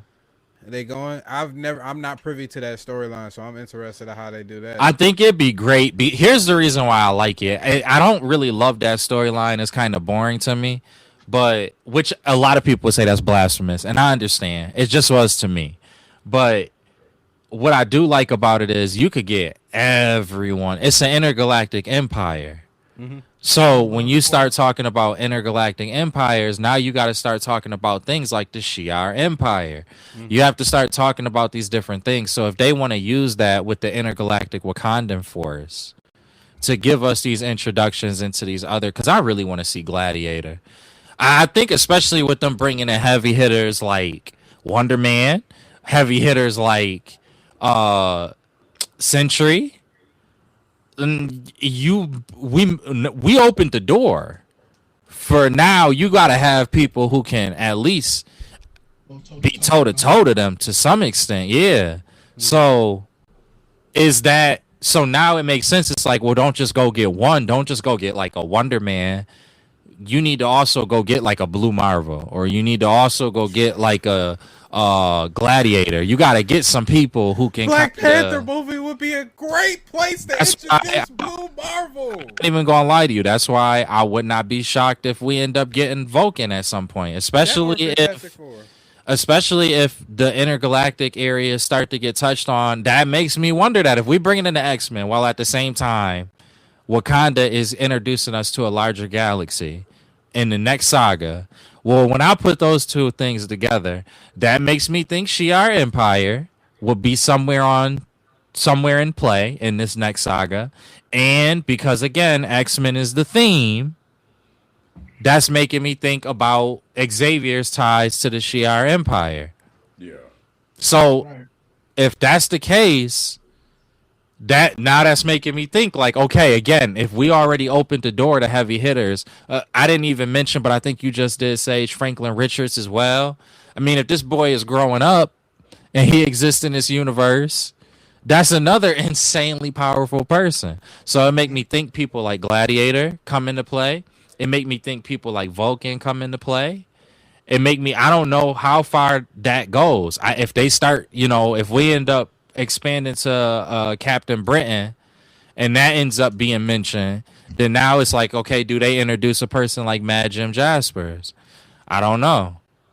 They gotta boost up the power level, because if they down the line introduce the Celestials, or down the line, I've seen another tweet that was talking about Marvel Studio was directing their writers to try and come up with something for an Annihilation Wave type of Avengers storyline. Yeah. You gonna need some superpower individuals like a Silver Surfer if you don't get a Silver Surfer by that point in time.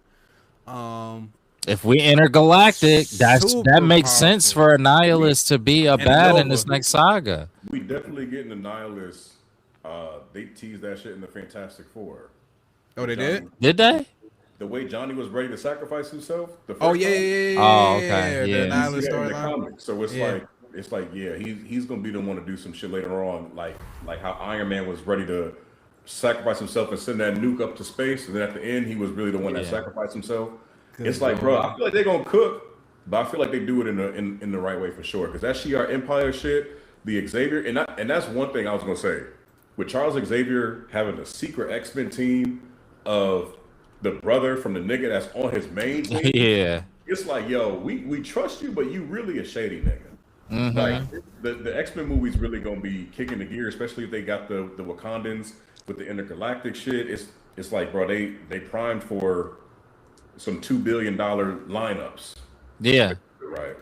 Honestly, the only thing that makes me weary about if the Black Panther going intergalactic thing would happen is, does that step on your other IP? I hate this idea too, by the way, but my mind considers it. Does it step on Star Wars? Hell no. I don't think so either, but do they look at it that way? No, I think if anything, it helps them. That's what I think. It helps them to know. You got another team that can help work on those types of stories. I agree, Sage, but it's been plenty of times we done said some stuff here that makes sense, and they'll look at it the exact opposite way. That's the only reason why I brought it up. The Shi'ar Empire, I really hope moving forward, Marvel don't have a James Gunn style for every single thing that's in the galaxy, because it's like, oh my gosh, it's not time for Drax and Rocket Raccoon comedy in a Shi'ar Empire storyline with all the shit they do. It's like in this X-Men saga, it's something that you would really, really hope that is a little bit more serious. You see what I'm saying? So that's one thing. That's one way Marvel can fuck it up, because it can't be Earth where all serious shit happen, and then you get to the galaxy and all this stuff, and they got all this goofy shit. That can't be it. One of the indicators, I think, for the tone that they're trying to go for is probably this new Spider-Man film. Usually, Spider-Man, it's supposed to be more than often not a hopeful film, but it seems like they're taking a darker tone. And for a character that's supposed to be so beloved by kids and everything like that, I think that shows that this is probably, arguably, their most popular character. it just shows the overall direction that they're trying to go with all of their films post Secret Wars. Especially like you said, they need to have a more not mature, but technically a It's got more to be a mature. spectrum. Yeah, it That's the can't be all the problem. goofy shit. It can't be all the goofy shit when mutants is getting hunted down and all of that jazz. Some jokes here and there, some dark comedy. Like I could understand a Wolverine being just blunt and it be funny and everything like that. You don't have to necessarily have it be a James Gunn comedy fest every point in time. It has to be more serious. It has to take its It time. should be a spectrum. They trying to get they being greedy.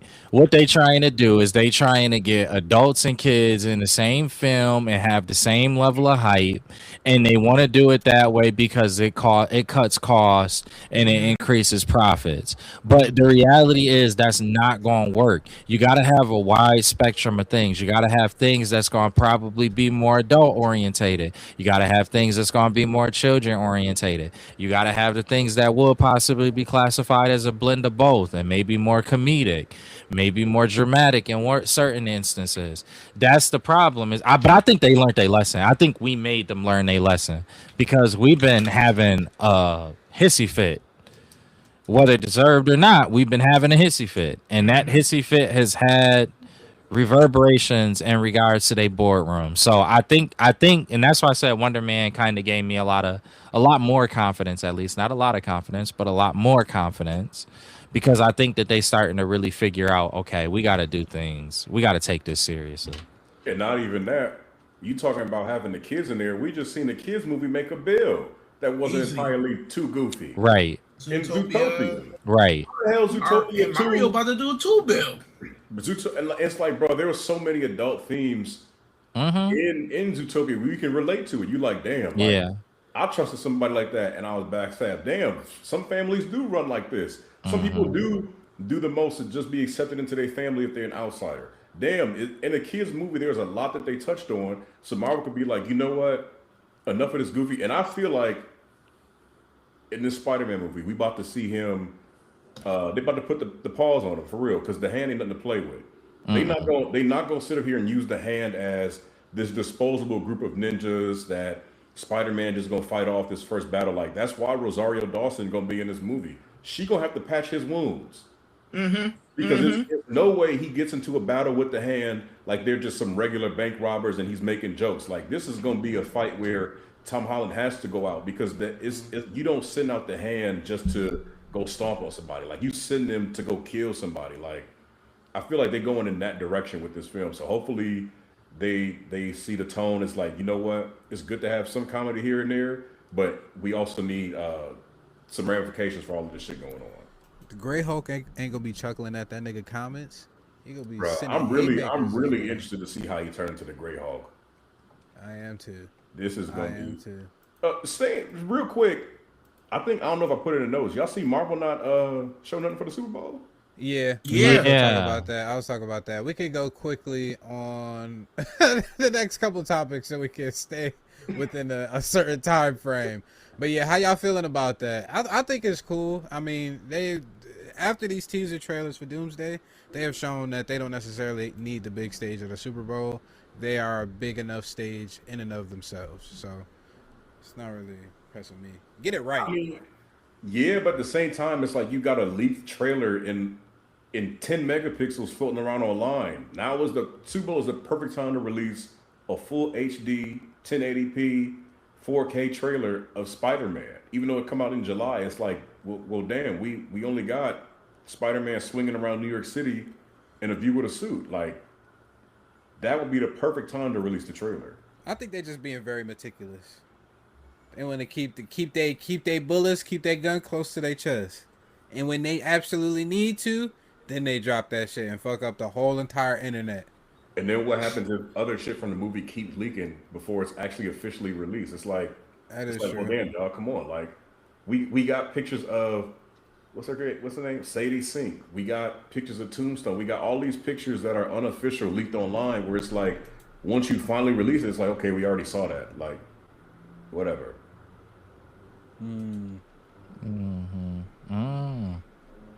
How else are y'all feeling about this? I'm cool with it. It's just we gonna need something before July for Spider-Man because we haven't really got a true. That's it. That's all I just want to see something for Spider-Man, and then I feel like if I need to get anything else that's Doomsday related, do I need it right now? No. Why do you need it right now? We got the movie come out in December.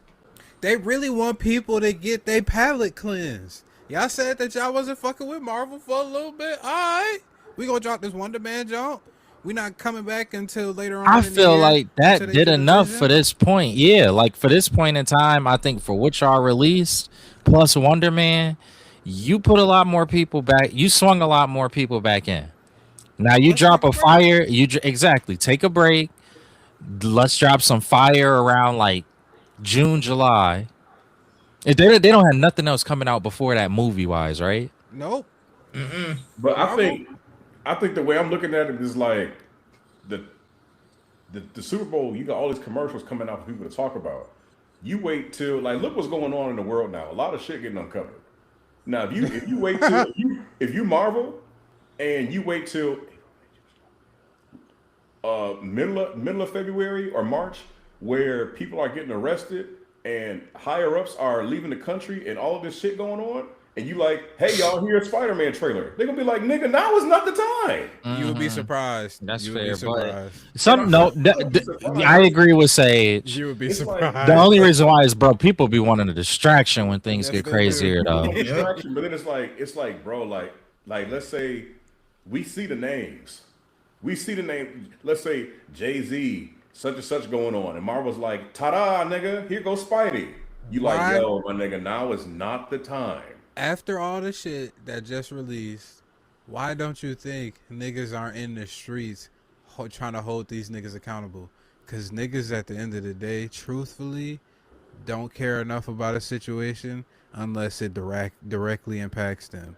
Sadly, in the world that we live in, that's how most people operate. That's True. why Again, we can't really do, well, I can't say we can do something, but it's like, we see these niggas still in power and not really on the run and not putting the gun under their jaw. It's like, well, niggas ain't damn, gonna do who y'all work, who working for these niggas? niggas got more shit to worry about. They gotta make it. They can't go to jail because they gotta make it to work in order to feed their family because they only living off one paycheck and the paycheck is barely enough to be able to go. Niggas ain't gonna worry about it, and this is gonna be their outlet to be able to eject from reality for a brief period of time. Yeah. So niggas is gonna care about this shit whether more files get introduced or some stuff start happening. Who knows? Yeah. All right, Yeah, so right. let's get off the political stuff before we get in trouble. We get in trouble for this shit? Nah. You get in trouble just about anything nowadays. Yo, More you Marvel get in trouble. stuff. Oh, my bad. No, I ain't said nothing. Go ahead. More Marvel stuff to go over real quick. Bob Iger is stepping down as Disney CEO before the end of 2026. I'm pretty sure all of us are in agreement with. We are excited for this as long as they pick a competent person to take over from him. I believe Ian McKellen as Magneto. He was interviewed recently, and he actually slipped up and said that he allegedly destroys New Jersey in Avengers Doomsday. I also heard a leak, or seen a leak on Twitter saying that somebody actually floods New York City in Doomsday as well. My nigga Magneto finally doing it. So, and supposedly Sentry and Magneto are supposed to be the MVPs of Doomsday. So take that what you will. I think we're gonna keep the Lobo thing for another That's pod cool. if that's okay. Ooh, y'all think Sentry gonna put Magneto in that shadow joint, shadow realm? If Magneto That would would be be like, crazy. get up The off my Void head. versus Magneto, that's gonna be a very interesting fight to see who wins. 'Cause I Magneto- feel like Professor X in that is the one who will Yeah. really like. Even the odds. Yo, imagine you got this man in this wheelchair, and it's him versus the Sentry. And everybody's sitting there like, "Yo, Sentry about to make this wheelchaired man dust," and then he take him into that void. that's Xavier's realm though. Because when we saw Yeah. Sentry in the Asvoid, he was just in his room tucked away. Like Mm-hmm. Xavier would be the one to be like, "Oh, I'm in a realm where I could stand up and walk around and do stuff. Yep. I'm about to really twist your mental." Yep. I think it's not the fight that people necessarily would expect, but it may be the best one. What's Magneto gonna do versus the Void if He we about keep to it in a go. bug? He about to go stoop. He about. This what happened, in my opinion. Magneto and Professor X get thrown to the Shadow Realm. They find each other, and then Magneto get angry. Then they bust out. And Magneto's like, "Nah, this whole city gotta go." He's like, "Eric, no." Boom. Flip New Jersey. He balls that Chief New Keef. Jersey He about to blow gone. New Jersey up. He put that shit out into space. Now that shit meteor asteroid M. My bad.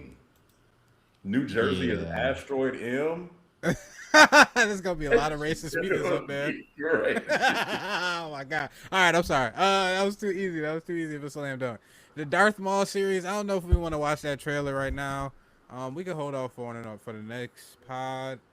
I'm truly interested in the James Gunn side of things in DC. James Gunn slate. 3 out of 4 new projects have been canceled, and Batman: Brave and the Bold writer and director. No, I ain't mean 3 out of 4. I meant 3/4 of everything that he 3/4. mentioned. 3/4 of everything that he mentioned. My bad. All right, so D, you already got the knowledge on this, so I'm gonna let you take the lead on this. Yeah, so James Gunn, around 2 or 3 years ago, I believe, he released a slate, The Authority. There was supposed to be a Wonder Woman TV series, an Amanda Waller TV series. There were other movies and TV shows that he mentioned, as well as video games that were in development. However, since the release of Superman and the Supergirl movie and the Peacemaker, all these things have been put on the back burner besides Batman Brave and the Bold, which was supposed to have a writer and director last year. There's a lot of backlash on who he selected. I forget the lady's name, but she wrote the Flash movie. She also wrote some other bullshit. The Flash director is also tied to be directing this movie, and this is not a good look because these movies that they've directed and written have been duds. So it's like, with this deal going on with Paramount and Netflix, James Gunn has been relatively quiet, actually, too, besides responding to fans. But a lot of the things that he's had planned have not come to fruition, and people are wondering what's going on in DC Studios because we still have Clayface, but we haven't had anything official come out from that movie. And it's just kind of in disarray right now because he also mentioned while releasing that slate that there was a lot more that he didn't even include that we should be expecting soon. And it has since been 3 years since that announcement, and we are seeing him scramble and saying things are not. He said when things are good, then he'll announce it and be ready. But the studio is like, we were expecting 500 million to $1 billion films being developed, and you announcing things, but you're only announcing like your passion projects. Like, niggas don't care about Peacemaker season 2, season 3, season 4, season 5 enough for us to just be greenlighting all this shit. We need Batman to compete with the Spider-Mans. We need the Green Lantern series to come out. We've only seen a snippet of that. We haven't even seen a suit. We've seen a dull ass green ring. So it's like James Gunn is showing up short on these promises, and it's just not looking good right now for DC at all. I'm kind of indifferent. I gotta see, because if they end up dropping some bangers, then good events and good things will have you washing over the bad memories. Yeah, I hope they release some bangers. But from what we've seen, we saw the Supergirl trailer. We haven't seen anything of Clayface. We saw the teaser for Lanterns that comes out this year. It's like, this is a super teaser too. Yeah, a super teaser. We haven't even seen a flash of green light, and it's like, damn, y'all, like, you announced this slate 3 years ago, and now we're at the time where it would be perfect to start seeing what you've been developing for 4.5 years since you took over as DC president, and we aren't seeing that. So it's concerning for some DC fans, but for me, I mean, I don't really care. I hope everything is working out. I do want these films and TV shows to be good, but I think he announced too much too soon, where it's like it's hard to fulfill on these promises, especially if he's announced video games. And we haven't seen shit from a video game since he said that. Maybe he had too much dip on his ship. I mean, that merger with Netflix probably threw a wrench in his plans from what he thought. But he probably, I don't know, coming from Marvel Nah, and because then they and the whole still said debacle. that they gonna let things rock the way that they've been rocking. Yeah, So he should have more rocking. the debacle between him and Marvel probably made him take that job at DC. Be like, yeah, I'm gonna say fuck you to Marvel, and I'm gonna be able to. Although I'm being politically correct and saying all the pleasantries in everybody's faces on social media, behind the scenes I'm really trying to one up them and everything like that. So we got to be able to have a universe comparable to fucking Marvel and have all of these IPs, not realizing, nigga, you starting from domino 1 in a long line of dominoes that have to fall in order for you to be able to build up an empire that the MCU has built up across all these years. And you can't do that shit. I'm sorry with the Peacemaker. Albeit the seasons was cool. No, he got an issue, But bro. He got an issue doing passion projects. Is we what it looking feel for like. more. He's got that issue, and he's trying to promise too much. Where it's like, if you're taking over as DC president and you're making a Superman movie, but it's not the start of your universe, it's like, then what the fuck? Why is Blue Beetle the start of the DCU and Creature Commandos, and then we're introduced to Superman, and we haven't seen Blue Beetle since. And Blue Beetle, Is he still a part of it? I thought he was the Yep. Zack no, Snyder. Yeah. Blue Beetle is in James Oh Gunn's my universe, and you God. got the flop of all flops. Oh my God. Blue Beetle was worse than the Catwoman movie. I'm joking. Damn. But if you got some shit like that, and you like, yeah, that's in my universe. If I'm about to buy, if I'm Netflix or Paramount, and I'm about to send billions your way, I'm be like, look, we get Harry Potter, we get this, but this DCU shit, Blue Beetle made 130 million worldwide. Damn. Creature Wait, Com- really? Yes, 130 million worldwide, and then the budget was 90 to 125 million. So we ain't make Jeez. shit on that. Then you talk about Creature Commandos. Cool, Superman made some money. We got some money back from that. But we not seeing the hype, and we're not seeing people fawning over what you have Oh coming my next. god. So it's like you're over promising on a lot, and from a business standpoint, you started off with a fucking dud. So I don't know where it's going for Yeah, DC. it's not. It's not anything. There's 130 nothing. mil There's nothing to be like. during the superhero age of movies. 130 mil is absolutely absurd. Oh my Yeah, it did god. really, really bad. 72 million domestically, 58 million internationally. Wasn't nobody checking out this film, and he's one of the main characters that is. Bro, we need Batman. We need we We need just Wonder need to know Woman. the We need plan. some, A yeah. But yo, plan. look at this. That movie came out the same year as The Flash, The Marvels, Aquaman and Lost Kingdom, Shazam Fury of the Gods, Guardians of the Galaxy Volume 3, and Quantumania, and Spider-Man Across the Spider-Verse. So that was a year that was just total ass. Yeah, you had some hits in there, here and there. Yeah, Spider-Man and the Marvels wasn't too bad, you said, but it's like, damn, but you can't just be like, oh yeah, that's part of my universe. Yeah, and then I got this passion project I'm working on. It's like, bro, you can't just be president and think people give a fuck about the authority. And Yeah, you gonna have to bring in. You just gotta bring in names. Like I ain't even gonna lie to you. I wouldn't be mad if like obscure for him was like, okay, nobody's ever done a Martian and Manhunter movie. Let me do that, but that's the obscure that I'm doing. It's at least at least somebody who could be considered close to a founding Justice League member, which is gonna help me to set up my Justice League. Like if obscure was that, okay, I'm rolling with you. What else you got for me?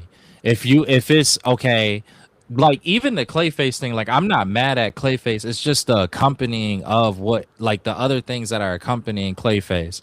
Clayface is one of a larger like Batman kind of figures. It's a very disturbing Batman villain in a lot of ways. I can understand wanting to do a movie around this character, but like again, like what you got going with it? Do you have more Justice League members that's also with it? I mean, when you're talking about the authority, bro, it's like then he was talking about doing what was it, Rick Flag? He was Yeah. talking about doing something with him. It's like, bro, don't nobody. No, Waller is also somebody else who I was cool. I was cool when I heard that. I'm like, okay, Clayface Waller, I could roll with that if that's two elements that you want to throw in. That's a little bit more obscure than what typically would be considered done by DC. But yeah, nah, Oh bro, making the whole my. thing, these obscure characters, no. Creature Commandos, nobody cared about. You can't. He was talking about, oh, well, we're gonna be able to make them live action. Nobody is going to care. Nobody would care if you made a live action Creatures Commando. That's why you swapping out the team. That's why they being swapped out in this next season, because it's not. That's how you get more draw with that. It's almost like the Suicide Squad. We did 2 Suicide Squad movies. Nobody really cared any much about the movies that much. Yeah, you could say I like the James Gunn version of the Suicide Squad movie, but it stops there. You don't care about Star U or whatever the giant starfish is that was the main villain at the end of the movie. You don't care. You don't care to see the starfish no more. Nobody in the world is telling me they want to see that starfish in another movie. Nobody is telling me if they make that starfish the lead of a Justice League movie, they would be satisfied. Exactly. Exactly. So that's my thing. Like Creatures Commando is a fit that kind of falls within that realm. It's just not gonna do it. You need a Justice League. You need a Teen Titans. You need even if you wanted to do Batman and you wanted to do the Bat Family, I would see that. I'd be like, okay, you give me a Bat Family and let's say like what's the owls called? The Court of Owls. Court of Owls. Thank you.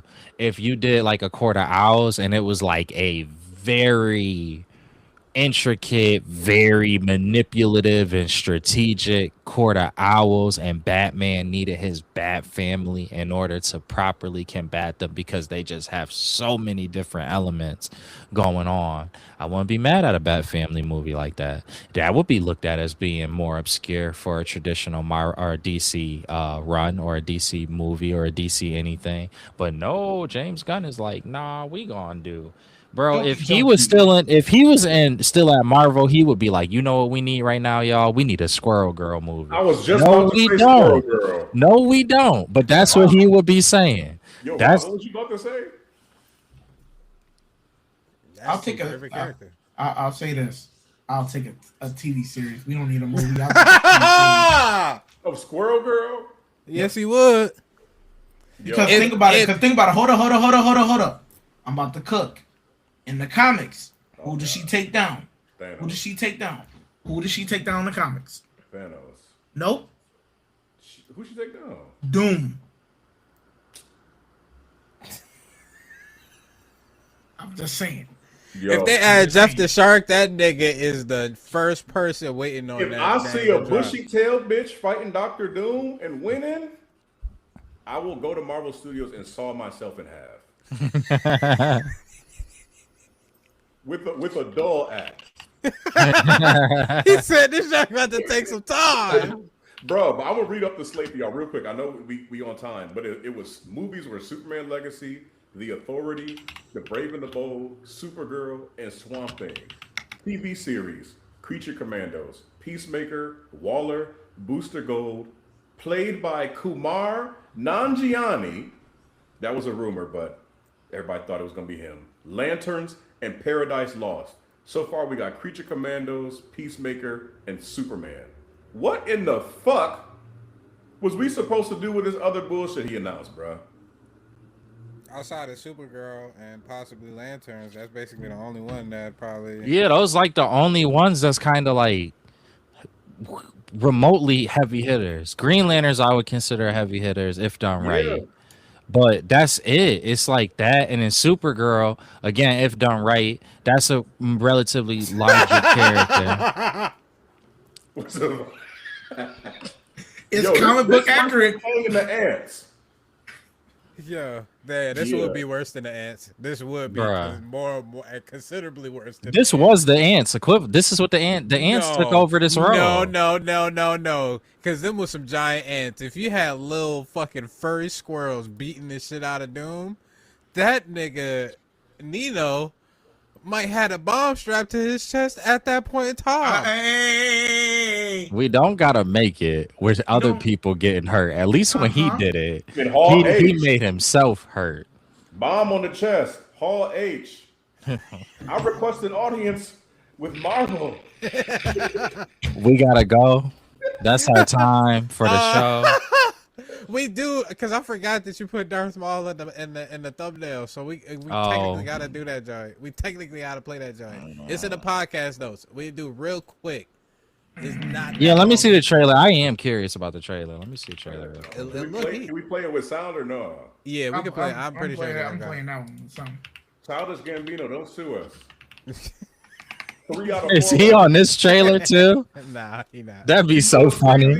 Imagine in Sinister 6 they use the Prowler as a villain, and then they have Miles fighting with that nigga too. Prowler and That's not bad though. That's not bad. Will we feel some type of way if Miles was helping him though? No. At the end, But I it feel like at does. the end, but in the beginning, he need to get his ass beat by himself.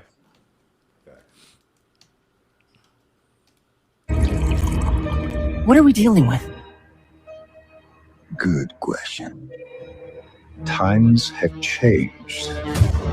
I will show you the galaxy for what it truly is. See things from a new perspective. I invite you to look more closely. And I offer you an opportunity. Is this what our future holds? Always running. You survive, but do not live.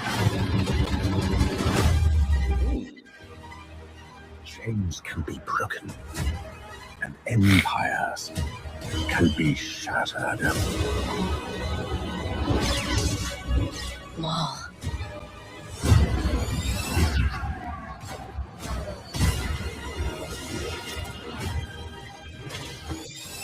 The Emperor wants you. Animation upgrade from the Clone Wars. Chef's kiss. I'm not mad at them for going into the animation side because Clone Wars was so successful. But I just don't think this gonna do it for Star Wars fans. Nigga, I'm about to watch it. I'm not even a fan. Listen, Clone Wars was amazing and a lot of fans gravitated to that. But I think the thing is that they really want the taste of that trilogy out of their mouth. And the fact of the matter is, I don't think that's needed. I don't think that's needed, T. If that's face is what I think that face is for, I don't think that that's needed in this instance, sir.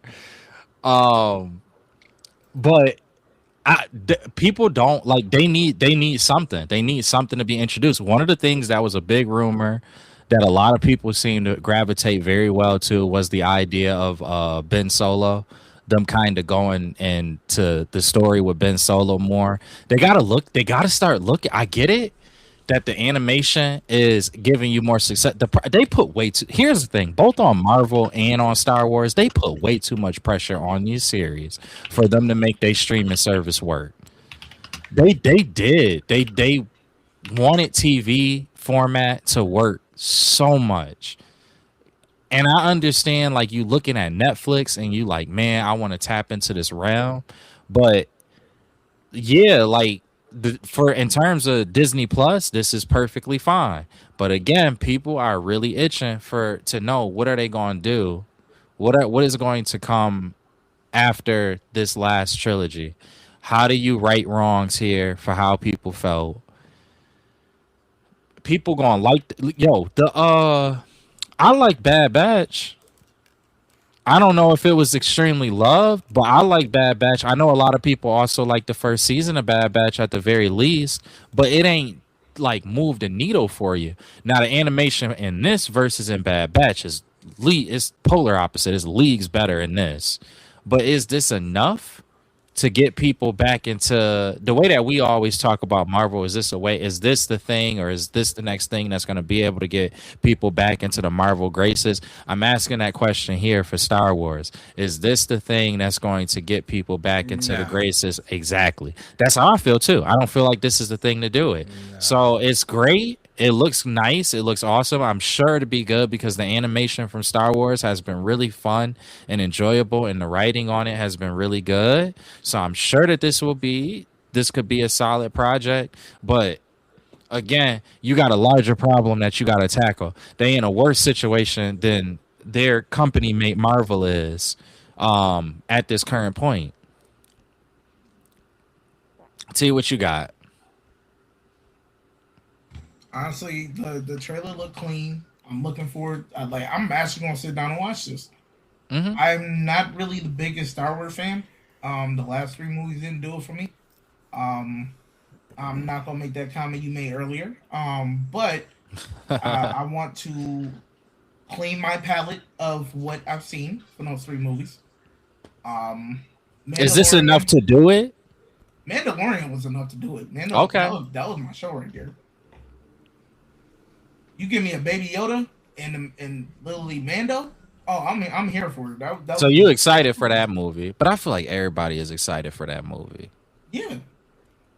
Is that enough though? Like, is that enough? Boba Fett was one of my favorite characters. I dislike Obi-Wan Kenobi for killing him. From a general, okay, take how you feel out from a general Star Wars fan. Is these moves enough? Now, you talking about the Mando movie, or are you talking about everything? I guess both, because like with the Darth Maul series coming out and the Mando movie coming out, I'm gonna tell you now, if they stop making these daggone stupid trilogy movies and just do the TV shows and the Mandalorian movie, that's fine. I'm good because we had 3 seasons of the show and now we're getting like the big send off, like big movie. I'll be fine. That's the Star Wars content we need at this point. We're done. You don't need these movies. Rogue One was terrible. 7, 8, 9 was terrible. So much daggone retconning. I'm good. I like my TV shows. I like my TV shows. Nice center. I'm not looking for anything over the top. Just a nice little story. Little side stories that they have within Star Wars. Some stuff I do care about, some stuff I don't care about. But do you want to see the main story kind of like go forward though? Main story anymore. So he said it's over. I'm done. After that crappy 7, 8, and 9 that they came out with, 7, 8, a lot of retconning. 9, retconning of a lot of 8, and trying to bring everything back from 7 to try and fix it. Nah, I'm good. I'm good. We got to get some Star Wars like super nerd Star Wars fans to kind of comment on. I actually talked to one today about it, and they said they want to see something. They think that a good direction for them to do, at least on the series side, would be shout out to UG, but doing something more around Darth Vader, like for a TV series format though. But that's the funny thing. Even that insight that I got was pointing back towards a series versus anything progressing the story, like the overall story. So I guess that's in agreement. Just keep doing stuff like the TV shows, I guess. Alrighty then. That seems like that will be the rest for our pod for today. Got a nice 2-hour pod in there. Again, it's episode, what is it? 95? 95. Mm-hmm. 5 more to the 100. Where we at for the subscribers, fellas? 103. Hey. We want to appreciate all of y'all once again for subscribing on our YouTube channel. If you are here, if you're new, please make sure you're hitting that like button. Please make sure you're hitting that comment button if you disagree or agree with us, or if you have your own thoughts or theories that you want us to hear and you want us to bounce back there and see what it is, we reply to all comments as well. So please let us know. If you're coming from the audio side, we appreciate you for locking on in with us. If you're coming from the Twitch side as well, we appreciate you also. Once again, the Squad NERO back in this thing. We shall see y'all next week, probably around the same time, 7 p.m. Eastern Standard Time. Unless shit gets a little hectic, then we gonna change it and we shall let y'all know. I'm airing him out, not everybody else. We appreciate y'all. Have a good rest of y'all week. Peace. This is.